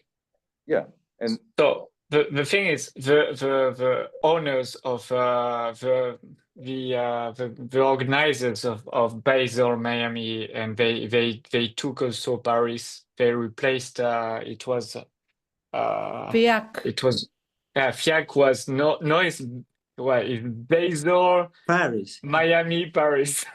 Yeah, okay. It's Hong Kong. Yeah, right. and Hong Kong, so it's now, the same Hong people. Kong, They're more linked with Christie's than Sotheby's, if I think. And so likely these people they are like the top. They are linked to the top high class society in the Western more than Western, the global high class society, not the very rich. I'm telling the elite of the elite. And these people are linked to the people who are printing money. They say when you print money, you don't care you're about. going very abstract. I'm asking the question. What I'm telling is, if you are linked, they know Jeff Bezos. Gagosian know Jeff Bezos. Jeff Bezos is going there, and they speak about billions and all of that. Okay, Yeah. Then this is the top art fairs. Then there are other art fairs. They are supporting the same system. It's the same idea of art fairs, but then it's different layers. And then there are different groups like that. And there are people who are kind of rich. There's one, I can tell you an example. He has a gallery in Pasadena. Simkovitz. Yeah. Okay. Was like so but he's rich. I just want to be a little more pragmatic about this. No, like I'm very pragmatic. What I'm telling is he's in an art fair system, but he's anti them because he cannot access them. He was rejected in a time, and then he wants to change how things are. But he's selling art, he's participating in art fairs, and then it works. But he will never access glass the people. ceiling. Yeah, is that glass ceiling? I think it's important. Yeah. Which glass ceiling? Which glass ceiling are you talking Your family name, glass ceiling. Rothschild, Like Rothschild, Gagosian, the long families of people, they kept their assets for generations, for 500 years ago. Again, I'm just talking about like, okay, you go to like very practical. Okay. Like, how you make a living? Yeah. Limo, you went to Arco, right? Arco. Yeah. Okay. Art fair. But it's connected to that. No. Yeah. So let's talk about that. Okay. That's something you know very well. Okay. Right? Art fair. So can I be give a pragmatic example? Not because I repeat the word pragmatic, it'll get more pragmatic. But let's say, like, the idea of the art fair, blue chip art fair, is almost like going to NASDAQ or going to a stock market trading. So by issuing a stock of your company, the very naive idea of having people contribute and you issue shares and you grow together and they invest in you, the idea of stock market initially 100 years ago was good. It worked because it's a community project, and you usually hold on to the shares for like at least a year before you sell it again. And the trading at that time was based on the companies that you know, that you believe, that you sometimes local, close to you, that philosophy, and even the owners you recognize and know as like a family friend. So then fast forward 100 years later, we have micro trading, that the stocks are sold per split of a second. To make it completely, kaput or kaboom or kaput is completely different than the initial idea of the stock market. And whenever people invest in an IPO or as an angel or as a ICO, IPO, like initial, public offering, what people are investing initially, their immediate idea is exit. They think about exit, how to make money and go out, instead of believing in the idea, in the project. Principle of the flip, let's say. Yeah, so I think in many cases, when you say art fair, like the idea of art fair is like talking about stock market. Number one, you have different kind of stock market, like NASDAQ or Hong Kong or China. We call it the A level, B level Chinese stock market. Like it's all different, regionally different. In terms of level, it's different. In terms of the volume of money and wealth and capital being traded is different. And people who trade with machine are different than people who trade with their heart. And it's very difficult to generalize to say, oh, stock markets are bullshit because, X, Y, and Z, because you have both micro trading and real honest people who believe in the project. So they're very different things, even they go under the same flag. That's what I think. But it can collapse. It can collapse, yes, and it can be. It's not sure. It can be good. It can be bad. But there's no. It's a system. It's an artificial system, and it will come to an end one day. Like after good weather, there's rain. It's always like that. So nothing is eternal. I think this is artificial system. For me, the problem of the art fair is this oligarchy, to get to a pragmatic example. I met a painter in Beijing a few years ago. She was coming through these residencies, which is very conservative. It's called Ishuba. It's very conservative. It's run by the wife of a guy who was the number 3 of EDF, and so it's all politics and things. So the residency has no whatever relevance in the critical world, in the academic world, even in the market. She gets a show there, painting hutongs, because the residency always not censor but doesn't encourage critical work. So she paints this. What happens is that Pinot is traveling to Beijing, okay? So when he travels to Beijing, because this lady is linked to a most important CEO who actually, he was involved in a big scandal, whatever, but it was in the big corporate world and things, Pinot goes to have tea in the Ishuba and sees the painting of this painter, this artist, which I'm very happy for her. She was a good artist like many others. He likes the painting. In 6 months, this girl gets a contract with Perrotin, and she's in the international market from scratch. She was just out of the academy. People maybe knew her a bit in Paris, but nothing like everybody else, And then because of this event, and because Pinot likes her, in 6 months, she's everywhere. She's not a celebrity, but she's selling artwork from 5,000 to 200,000. She's in a big gallery. She has shows in Tokyo. She lives in LA. And the problem with Pinot is that Pinot is a top collector.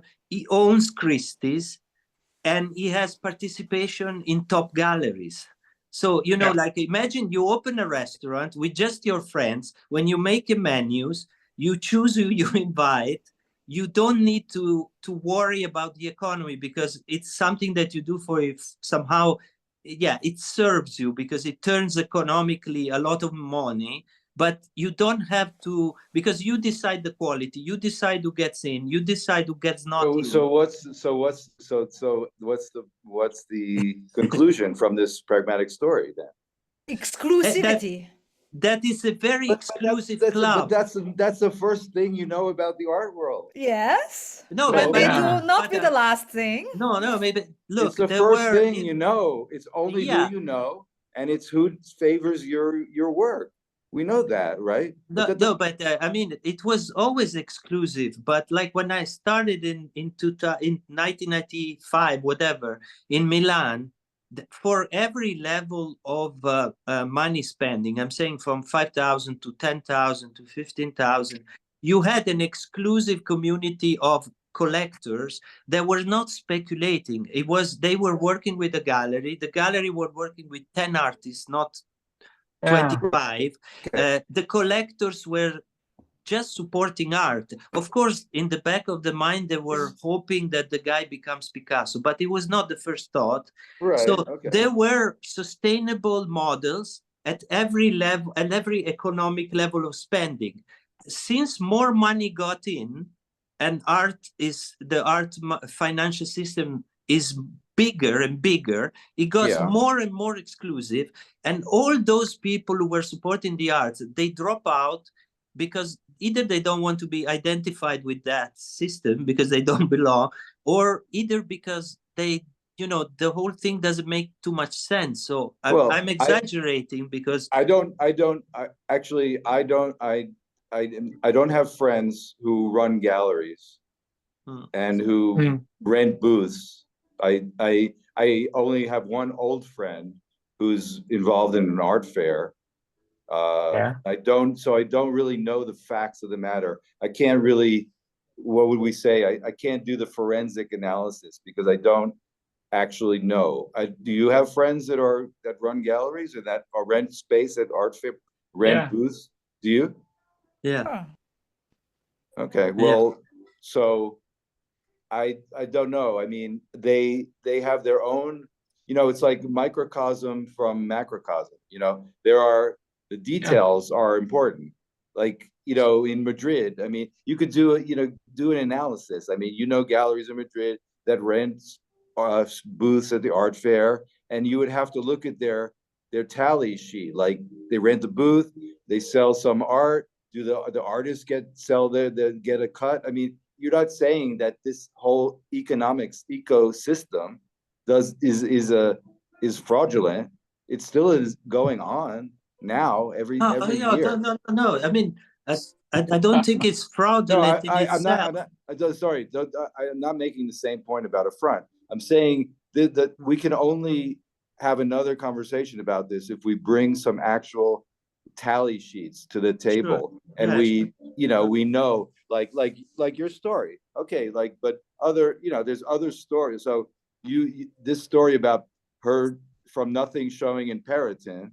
Okay, it's a great story, but that's the artist's dream. This is every artist's dream. That's bad. But for me, that's bad. Here in Bern, her work must. Shit work is not going to make that impression. I mean, she can't show. It's not about the quality. I'm trying to say that before this could happen to a level, like when I started with my gallerist in Milan, who passed away at 50 last year, unfortunately, but it became an independent space. And when we started, it was sustainable. There were many levels where you could support, I don't know, a smaller dream or whatever, but an artist becoming very popular, selling well, maybe just in Italy and sometimes in Europe, or maybe having a show. All this level is erased. There's 3 good galleries in Bern that are closing in Bern. Okay, I mean, not so erased, you're saying there's some kind of crisis going on. You're saying there's some kind of going on for a long time. I mean, it's like in tech. If you want to go do a startup, what you hope is that a big giant buys you. You don't hope to become a giant, So if you're doing something, I see people open a gallery, they survive because of whatever, money, health, friends for a while, and then they go to work for David Swirner if they can. They become so powerful, these big machines, that there is a gallery here in Bern. I started to work with them randomly. It was a very good gallery. They can sell. the guy told me, it's already 5 years. I cannot do the fair anymore, and I support the gallery because he's a pediatrician, so he's paying inside. But he said, I'm not sure I'm going to continue. I'm talking about Switzerland, which was it's the dream of everybody, because there were many small entities that you didn't know, but they were working very well. And the artists in Switzerland are worried, because before they were very privileged because they didn't need to be at Swirner or whatever, but they could make a good living. And it gets more and more difficult. So I think the case I want to make is that, that then people who can support a lot of artists in a decent and average respectful way, they cannot continue. People who have funds and money, because the game is becoming more and more like they were pushed into a certain track that is like a fast track, and you have to drive your car very fast. If not, you get crushed. And I give you one specific example, a recent example of France. Greg, 14 and a half years ago, around that time, he was working as a partner gallerist in Honfleur, which is a city near Paris, the most visited city for art galleries, where the rich Parisians, they take a holiday, weekend, they have a second home in Douai, Normandy, then they visit the gallery there. It's one of the concentrated area for galleries. And he was a partner with another gallerist who had been generations of artisan gallerists and many decades of experience. And she's losing artists because the next door big gallery, the blue chip French, okay? I'm not saying the blue chip English or like international. I'm just saying like regional blue chip, like the biggest of the region. No, they're in Paris, they're in Geneva, they're in New York. Okay, Batu. Okay, so but French blue chip. Can I agree? Okay. Yeah, original French. Okay. Yes, Okay. he basically this blue chip gallery basically bought artists off her own gallery, which she nurtured, she raised, she made this group grow. And then they just went to the artists. We're talking about almost 15 years ago, okay? So the gallery, the blue chip gallerist went to the artist and say, I pay you 15,000 euro a month inclusive. Just I throw you money, that's the base income. And then you give me minimum how much work, let's say 5 or 10 pieces of work, each piece how much, they just sign a contract, depending on the technique, depending on the level. And then this artist must erase all her existence from the internet and only work. It's almost like a billionaire's trophy wife, okay? If the billionaire's trophy wife wanna, date on the side, no way. But it's even worse than that. They were taking Russian artists. They were taking Russian artists working in France with a sailing and with a salary, and then they had to leave and work for the gallery. I don't understand I understand the crime, but what was the motive? What's their motive? No, it doesn't matter the motive. If they have so much freaking money, no, I want to know what. I understand you're talking about they bought off the artists. What's their motive? Why were they doing that? What, they want to kill the gallery next door? What's their motive? Because they were a competitor. They want to kill the competition. Then they want to kill.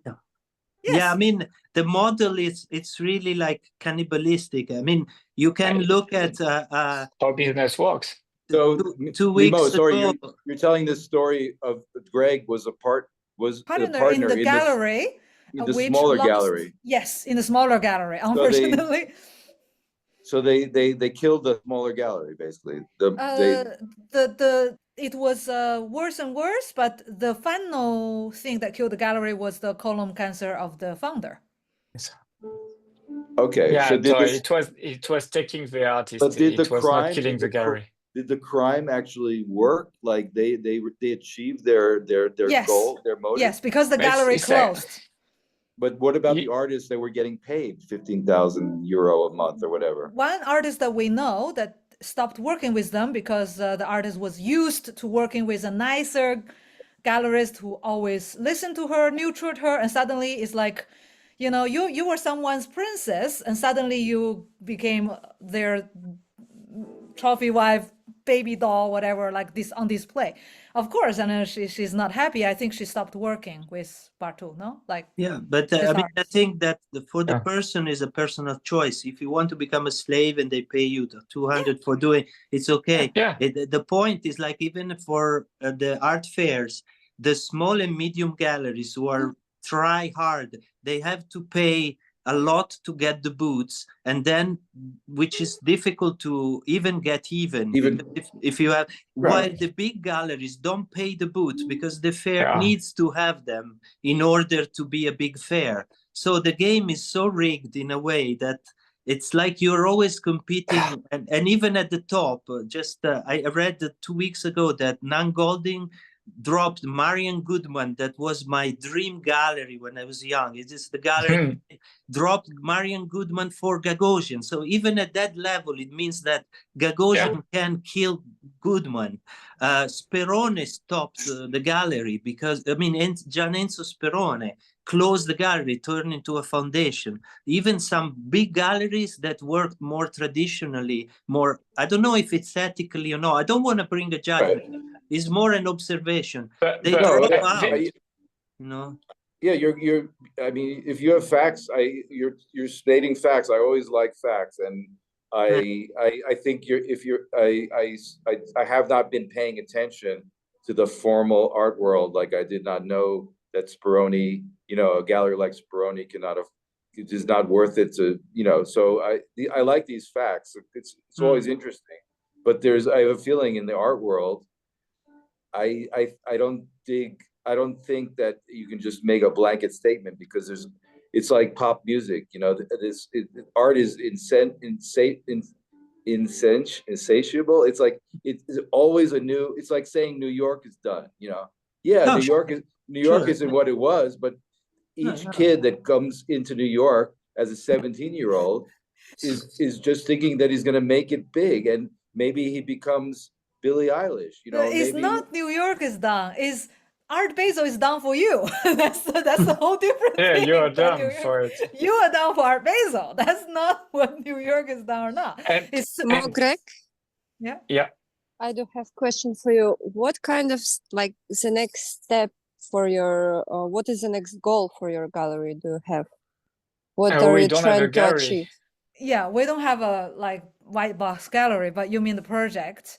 So we'll continue the residency. Someone's coming. I just want to finish with the gallery system. You can enter to the gallery system and the art fair system. Okay, for example, Arco in Spain is a part of blue chip art fairs.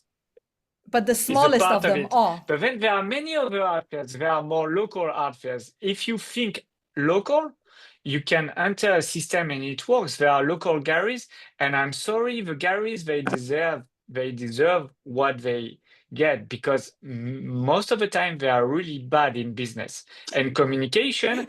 They are shit. Like they are as good as artists. They don't know what they are doing. They don't know how to communicate. They don't know how to sell. They are really bad. So, but if you sell images, let's say I'm not talking about art. You sell images. There's a need for the society for people to have images as decoration. So there are models. You can create your own models. You can work with a local gallery, and the local gallery, if it finds its place in the society, it can work if they are good. But the problem is they pretend they are Larry Gagosian. They are following, like you make a small movie and you pretend you are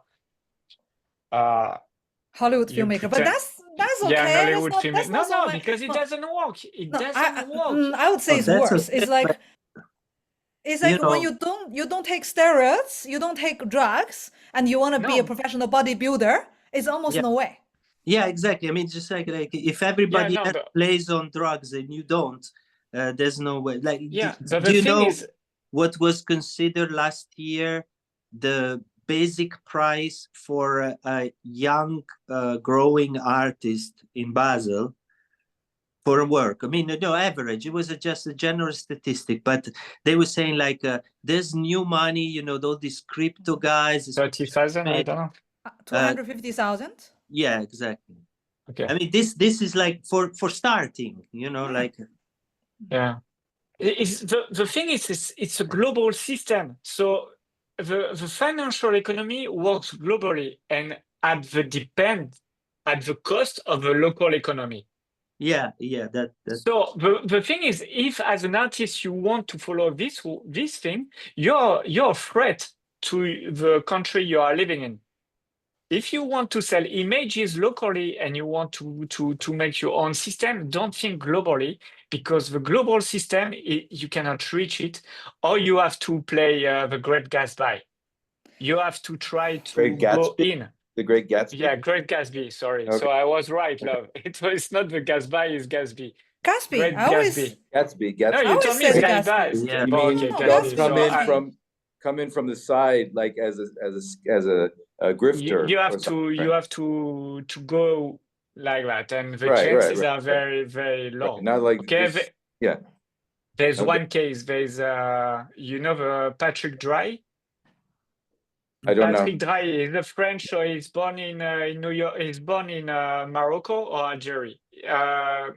I think I heard about her name. Son of His two name. mathematicians. So he was very good with I mean, finance. there's so, yeah, but Greg, there's so many No, examples. he's the one who bought Sotheby's. Yeah. So he's a boss of internet or telecommunication global system. Then he wanted to reach higher and go higher and higher in the society. And he bought. He has. He's from Switzerland. He's from France. He's I think he's Israeli as well. He's everything, and he's very good at finance. And he went into the art system.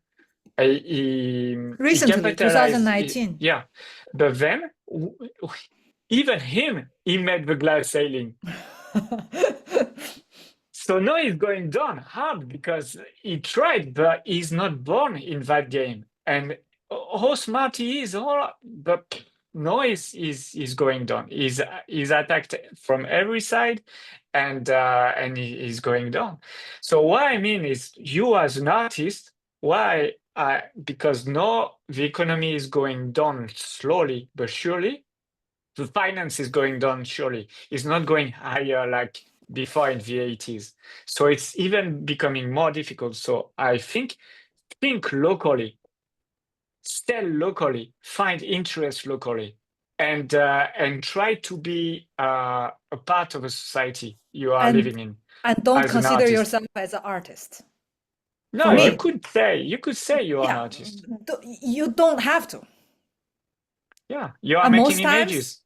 Most of the times thinking that this person who's selling is thinking I'm an artist is kind of it's a wrong way projection, because I met in the last gallery open weekend an American artist in Valencia in one gallery she was showing, and she said her main protest as American woman is that her art is very risque, and many social media censor her because it shows the bodily nudity and that genitalia going on, and she was protesting about that. So I said, sell it on OnlyFans, then you sell big. And she's like, no, I'm an artist, like I'm a proud artist, I went to art school, I'm an artist, I'm a dignified woman. I'm like, so those women are not dignified or what? Like, they didn't break any law, like, hey, there's this sacred status of the proud artist.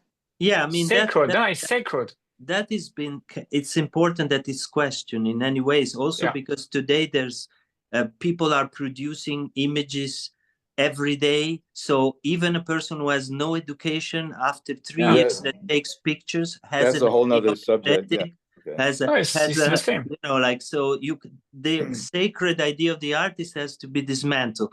On the other side, if the only model of society is being an entrepreneur, I don't think everybody can be an entrepreneur. For this, I have a problem. I have ethical problems. Like if the society is the entrepreneurs will survive and everybody else will be a slave, I have a political and ethical problems, and I'm ready to take our weapons for this, because I don't agree. You know, Oh, yeah? Which happened? not protest. Stand not- your ground. You're willing to stand your ground. You know, not protest, because I don't think that even this evolution towards the Homo economicus is just something that has to become a dictatorial, like, you know, or whatever you have to develop in your life are economic skills. I mean, on a daily basis, it's not that the artist that does nothing and everybody fills his bank account. It's not acceptable, and everybody this is a system. has to learn to manage his own income, and whatever you call yourself, it's not important. But in terms of evolution of humanity, if everyone has to become the entrepreneur to survive, then, you know, there's no society anymore. We just eat each other, and it's always just the strongest will survive. You know, it's We always did. Yeah, sure. You know, We like, always did. And guess what? My parents were a bit naive. They were artists. And at 40 years old, I'm correcting my teeth because they couldn't pay for dentist until I was an adult. So Oh, but I mean, we have What? survived. You didn't eat enough calcium? What was it? no, like Yeah. no, it's just I didn't have dentist because they couldn't pay for it before I was an adult. And you So, were you just know, eating rice. So you had But there just was rice. there was not enough milk. I thought you meant like they She had couldn't no eat. food. we're lactose She knew intolerant. starvation. Hey, by the way, what's the painting behind you? This one is what Greg Can you did. read it? Can you read Huh? it? Can What you is- what- read? It's a Chinese painting, character. No, I can't. No, I can't. because it's what- mirrored. Whose artwork is that? Greg, It's an image. Oh, it's digital. it's a Greg's painting. Yeah, digital it's artwork. a acrylic painting. No, it's a painting. Oh, It's 1 Oh, so- meter by 1 meter exact. it's Greg. It's a Greg Bot painting. Yeah, well, look, if he went to art school for 5 years, the government paid for it, the best of art course. school in southern France, he better know how to paint. When did you make this painting, Greg? A few years ago, I forgot. 2000 I'm lazy. So you're 2017. you actually still believe in art. You're actually a functioning. That's the last painting he did, 2017. No, not for, no, No, like, I didn't. I believe in making images. You can be good at. But then after that, there was AI. Sorry. So then there's another discussion about that. Yeah. Well, okay. Well, let's leave that for the next. So Yeah. this is Greg's painting that is behind. No, that is it's Mo's featured- painting. It's hers. It's not mine. No, it belongs she to bought me, it? it's a gift. bought it? No, it's a gift. Bought it? It's a gift. gift. Okay. So With no Greg, value. so for the news feed tonight, the broadcaster has Greg's painting behind as the set for the newscast. Yeah, into soft power. Yeah, I guess it's an Soft example power. of soft power. The woman's image behind, there were two faces. One of the face is a famous pornographer or porn star. I don't know how to call that. Yeah, I forgot the name. Gray. Sasha Grey. No. Oh, Sash. Oh! Oh, she also became did a film with what a famous independent director. She also tried. You're good. You're very good. Who?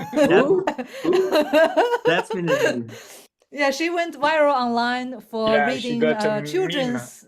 She got see. children's like volunteer for children's kindergarten reading sessions. So she went with the most conservative clothes and reading, and one of the children's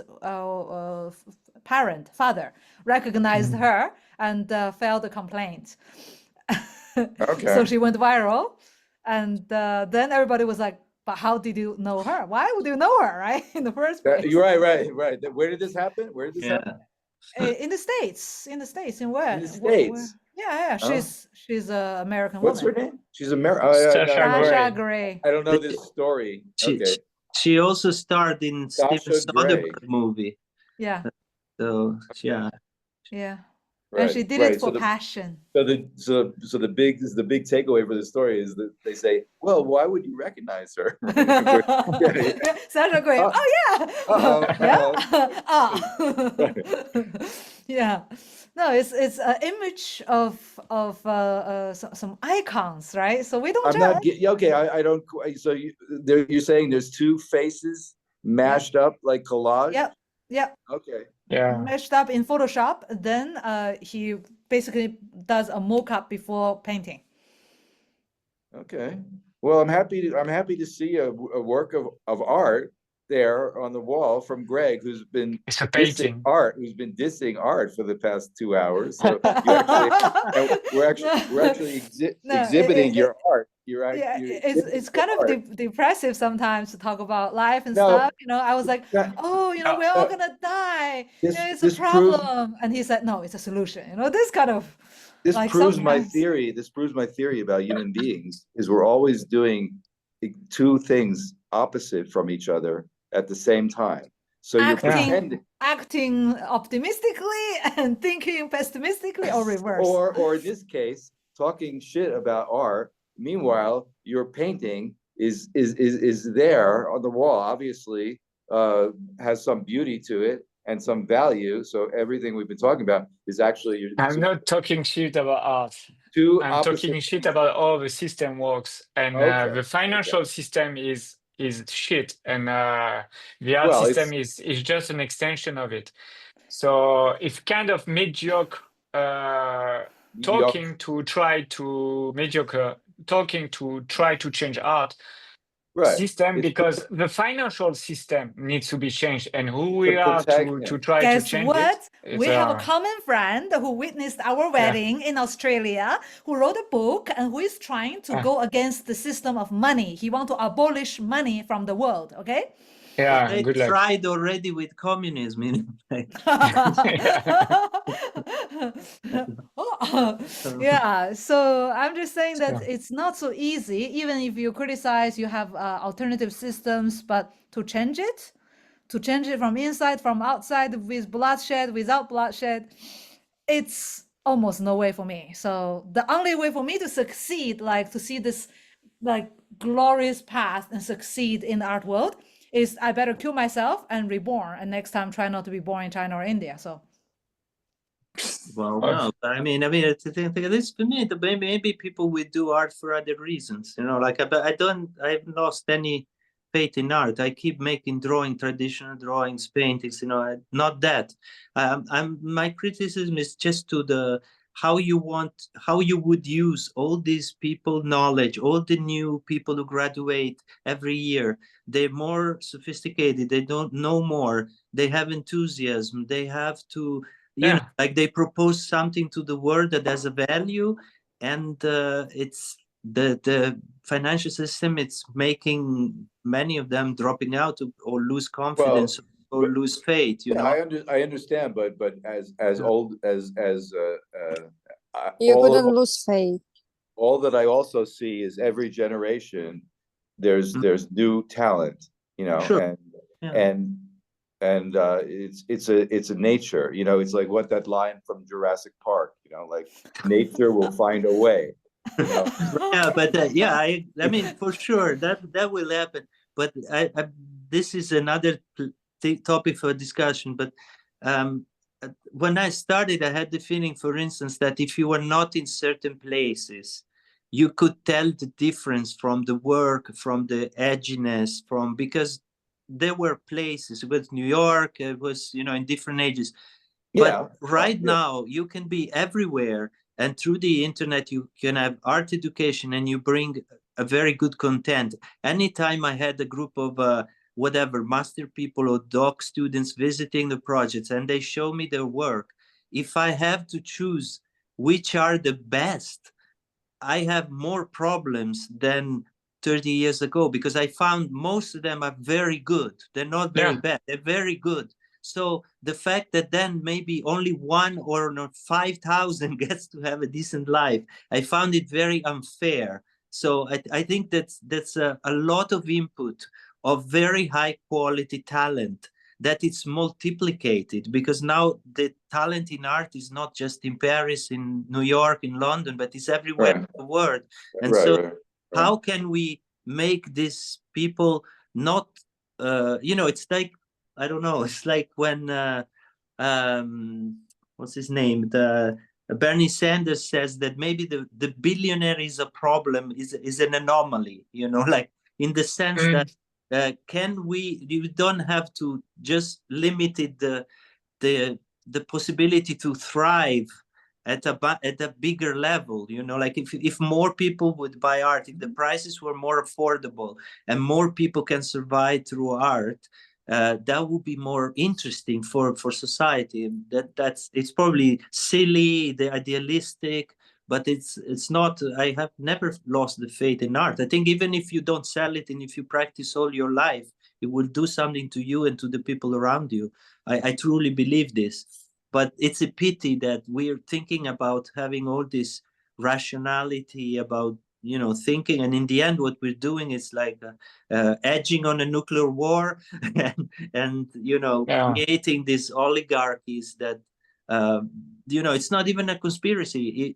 If you start talking from a billion, you talk with few people, you know, like if your life turns around a billion, then it's not a conspiracy. You just deal with people who have a billion. Then the problem is if there's an artist who is reaching by chance these people, like highly successful artists, is becoming an insider, and then he will never try to go against. He will just blend. Follow. No, because he will be killed in any way, you know, like this. No, yeah, but maybe he could say, yeah, no, I make. There was this guy, Retna. Retna, he was burning. You know Retna? Retna, the graffiti is the richest graffiti maker. The calligraffiti. Calligraffiti. Yeah. When I see his work, I think about you. Yeah. Really? Like the unreadable graffiti. What? For me, it's like the unreadable. Retna. It's like and this then Adidas Nike bodysuit. Retna.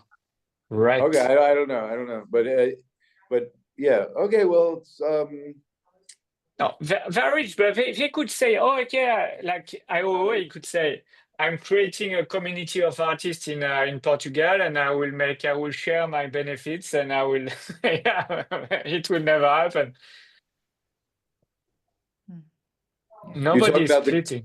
You're talking about the guy that drills into the wall? No, that's a different guy. The guy drills into the wall is a different guy. This is Vils.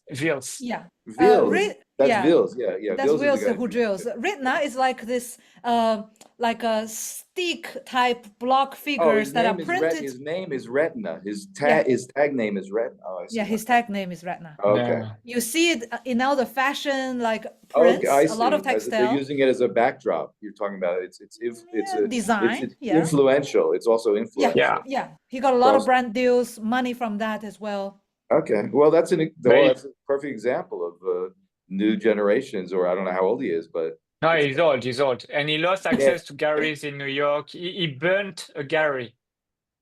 It sounds like Futura. Oh, yeah. Why he burned a gallery? Because he was in disagreement with the gallery owner, and then he burnt everything. He went during the night. He destroyed the gallery. And he burnt it. It's insured anyway. It sounds like Futura. Are you okay? His name is Retina. Okay, it sounds like Futura. Okay. Anyway, as well. Yeah. Okay, I didn't know. So, but on that subject, I mean, it's like on the other hand, you have everything old is new again happening a lot right now in the art world. You know, you have young. This is, I don't know. It's like you have the young generation being influenced by Futura and this generation of abstract graffiti, right? And that's and then, you know, it's, I don't know, it's like this is all cyclical stuff we're talking about, and I don't think it's new. I don't think there's anything new under the sun. The cycles happen, and I think we're in. I'm always beware of the danger of thinking that anything is unique, any time period is unique. You know, it's like this is just a cycle. Like, you know, I think people were complaining in Paris in the 20s or whatever, or in Paris, or Dadaist, or, you know, you know what I mean? It's like I try to stay you know, somewhat humble, and I'm not like gonna, you know, it's not doom doomsday scenario, you know, oh my God, everything's, no. Even doomsday No, is but there not will be a new. change. What I Even mean, doomsday is not new. there are big changes. and Doomsday is not new. Yeah, like- 2012. Remember 26th of Maya, December That's Maya. a good, that's end a of the good world. t-shirt. That's a good t-shirt. Even doomsday is Yeah. not Doomsday is new. not new. Yeah, But anyway, Yeah. yeah. It's And- very and, difficult to break the cycle. just Mary, to answer Maria, to answer your question is what we try to be, what we try to do is first more finishing a thesis. So Oh my March, God. Oh my God. Don't Good tell me luck, Because- Mo. Good luck, Mo. Yeah. Good Oh luck. my because God, she I'm cannot going to really die.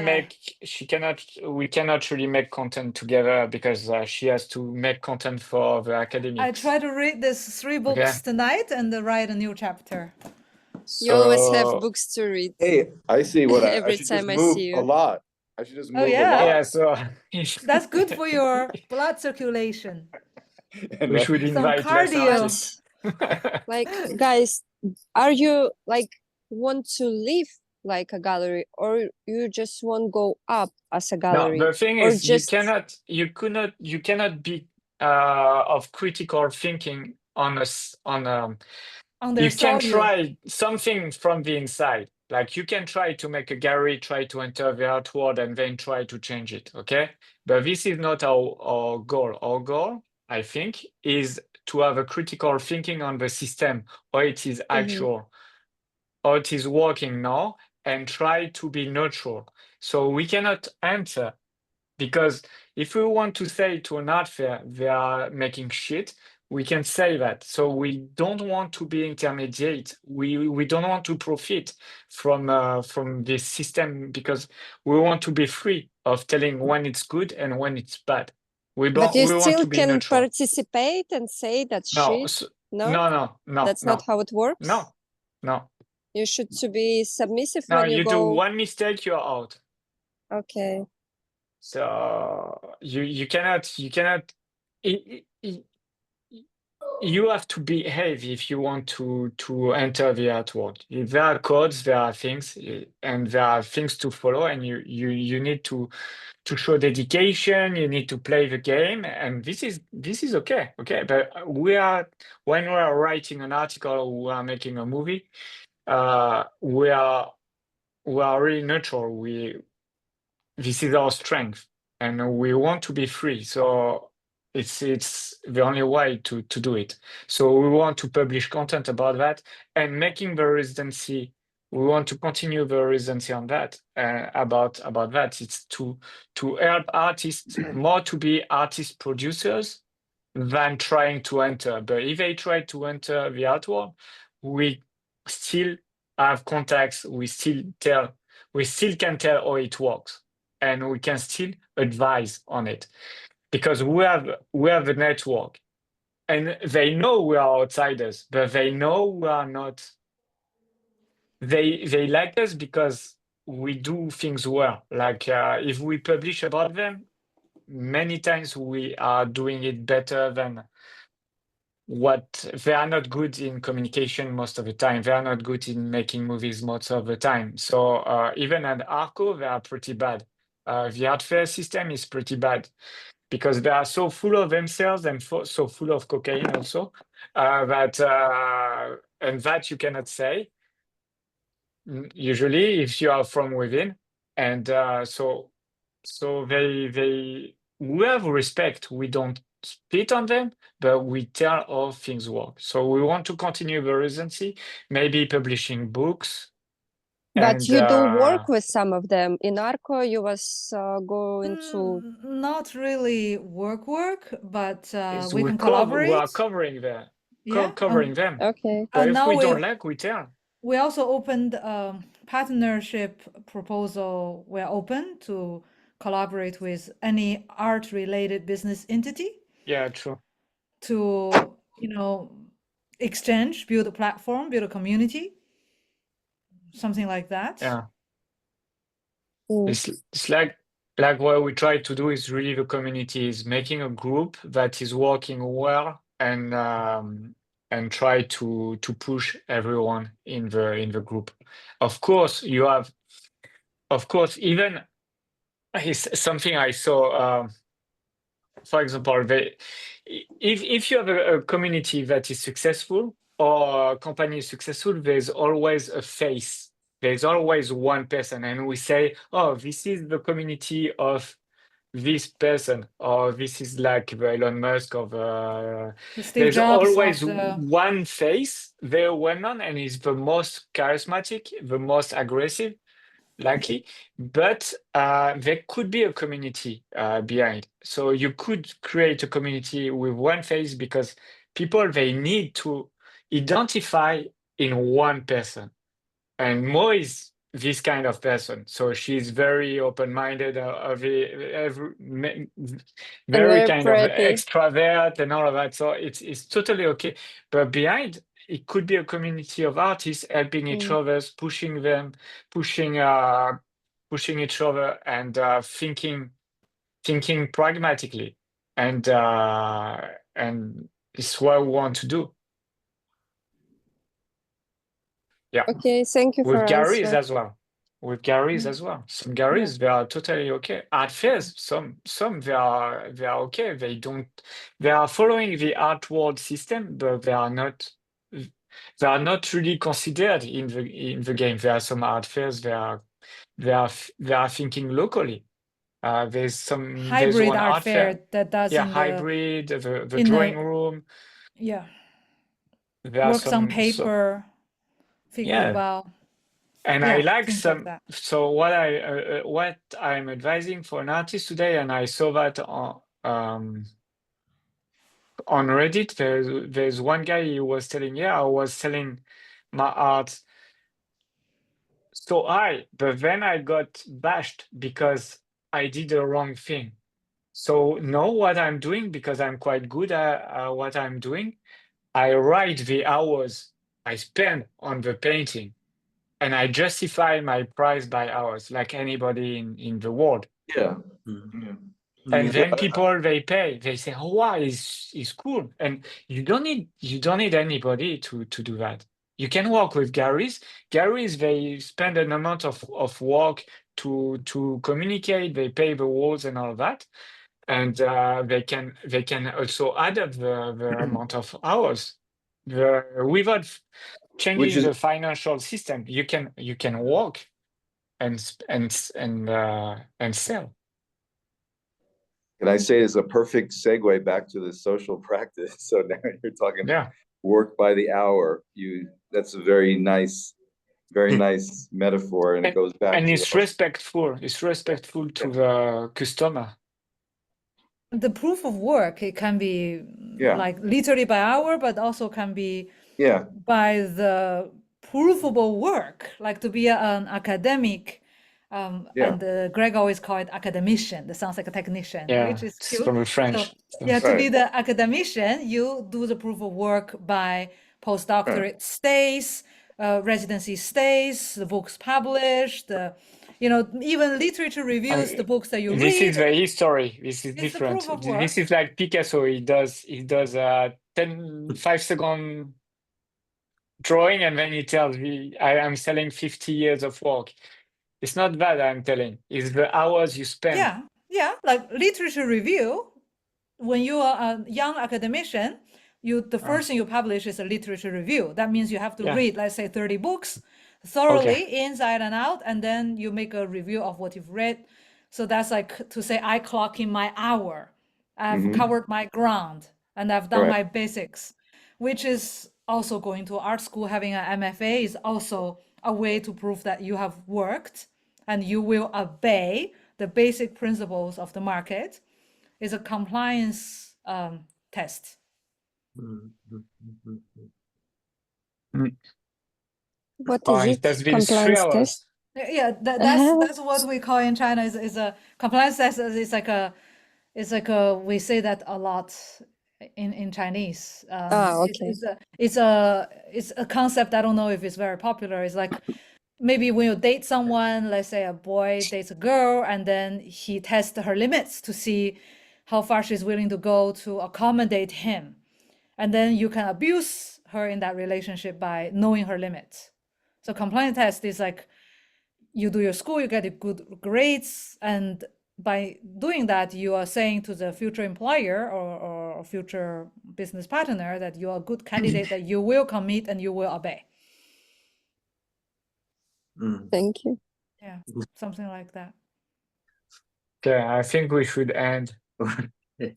Or your plan could be to be in the residency in Beijing the week that Pinot comes around. Maryia, you should come to visit Beijing. It's very cold.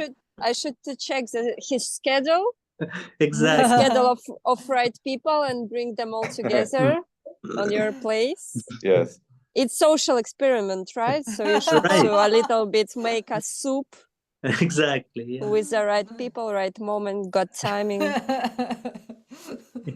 Yeah, it's Yeah. minus 13 degree must be like in Beijing, you know, it's like in the winter. So if you don't mind the cold, come. Not in the winter, maybe. Look, that's the Lisbon. I mean, Cascais, but I'm just in the dress out there, Yeah, just sitting on the. yeah. So one last thing about the project, something more practical and concrete. How far is the factory from Daxing Airport? 20 minutes drive? I've never been to the new airport.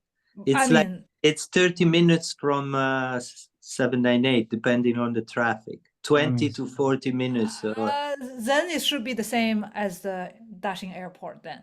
So I tell you, I ask because my parents just bought 3 apartments right in a urbanization, a gated community. They just signed the contract, and you know they're having a mortgage or some kind of payment plan. So they haven't got the keys yet, but next year they should. Right around the Beijing airport, the Daxing airport.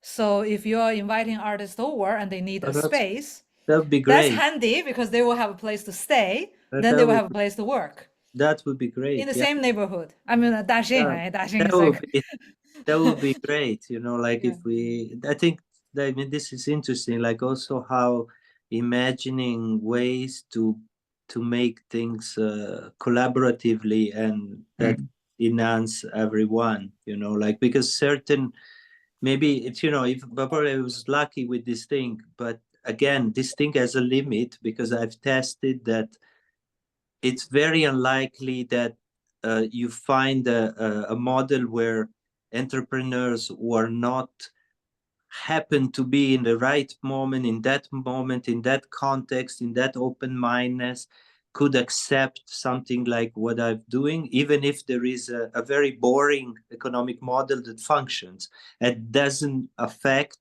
it doesn't touch the business model of a company, you know? So for a while I think the point is to invent strategies that allow to create things that are sustainable and interesting. And that's something that I think it's possible because there's so much knowledge around, and whenever we have these conversations, but you know, you talk to people right now through the internet, you realize that there's a lot of potential in people, a lot of knowledge, a lot of so it's maybe to try and federate these things that, you know, and that it's not I like the word. but it's not about really the system is what it is, you know, but it's what you can do within it. And then the system will react, you know, like some people will, you know, but I don't know another way, you know, like I'm very interested in big system and politics and all these things, but then, you know, I'm totally pissed off that some people are there exchanging missiles and threats, but I can do nothing about it, you know, like, so what you can touch is if you have 2 apartments, I can have more people in residences maybe. So that's practical. Possible. Yeah. You know, like it's funny you use the word federate because my first idea is let's centralize the resources, and you're like let's decentralize the resources. It was a completely different intuition. It's funny because you're the Tianxia, no, like the you know, everything under the Zhongguo, the Tianxia, the Zhongguo, everything under the sky and in the middle. You know, like, cool. Let's do that. Let's talk more often and plan something. Yeah. Cool. And happy Thanksgiving. Yeah. Thanks a Which is lot. Thanksgiving. which is a holiday I never really celebrate, never like ever, but for Turkey, take a Yeah. chicken. That's great. Thanks. It was really nice having, yeah. Thank you very Thanks. much. I Yeah. got a lot of information Thanks about So I- markets. meeting you, and very nice to see you again, Jeff. It was great. Definitely. Same have a here. good night, Jeff. Yeah, and say hi No, to it's your mom. no, Greg. I'm It's in morning. Montana. I'm in Montana. Yeah, Ah, in you Montana. changed. Yeah, He didn't yeah. get the- he didn't He's get the brief. visiting. Yeah, he's Okay. visiting. I'm not his, visiting. I mom. moved to the States. I moved back to the States. I'm here. Oh, What? oh, okay. I thought you were visiting for Thanksgiving. No, I moved back to the Okay, States. so Yeah. do you plan to come over to Europe? Because then you can visit. No. I'm here for the winter with my Uh-huh. mom. Yeah. And no, I got an apartment here, and I'm here for my mom, and that's here. I'm staying here. I mean, I'm not saying I'm opposed to going somewhere eventually, but for now, my plan is to stay Family here. time. That's the most important thing. Yeah, for this next 6 months, a year, that's my focus, just to be here. Yeah, I my see. social practice.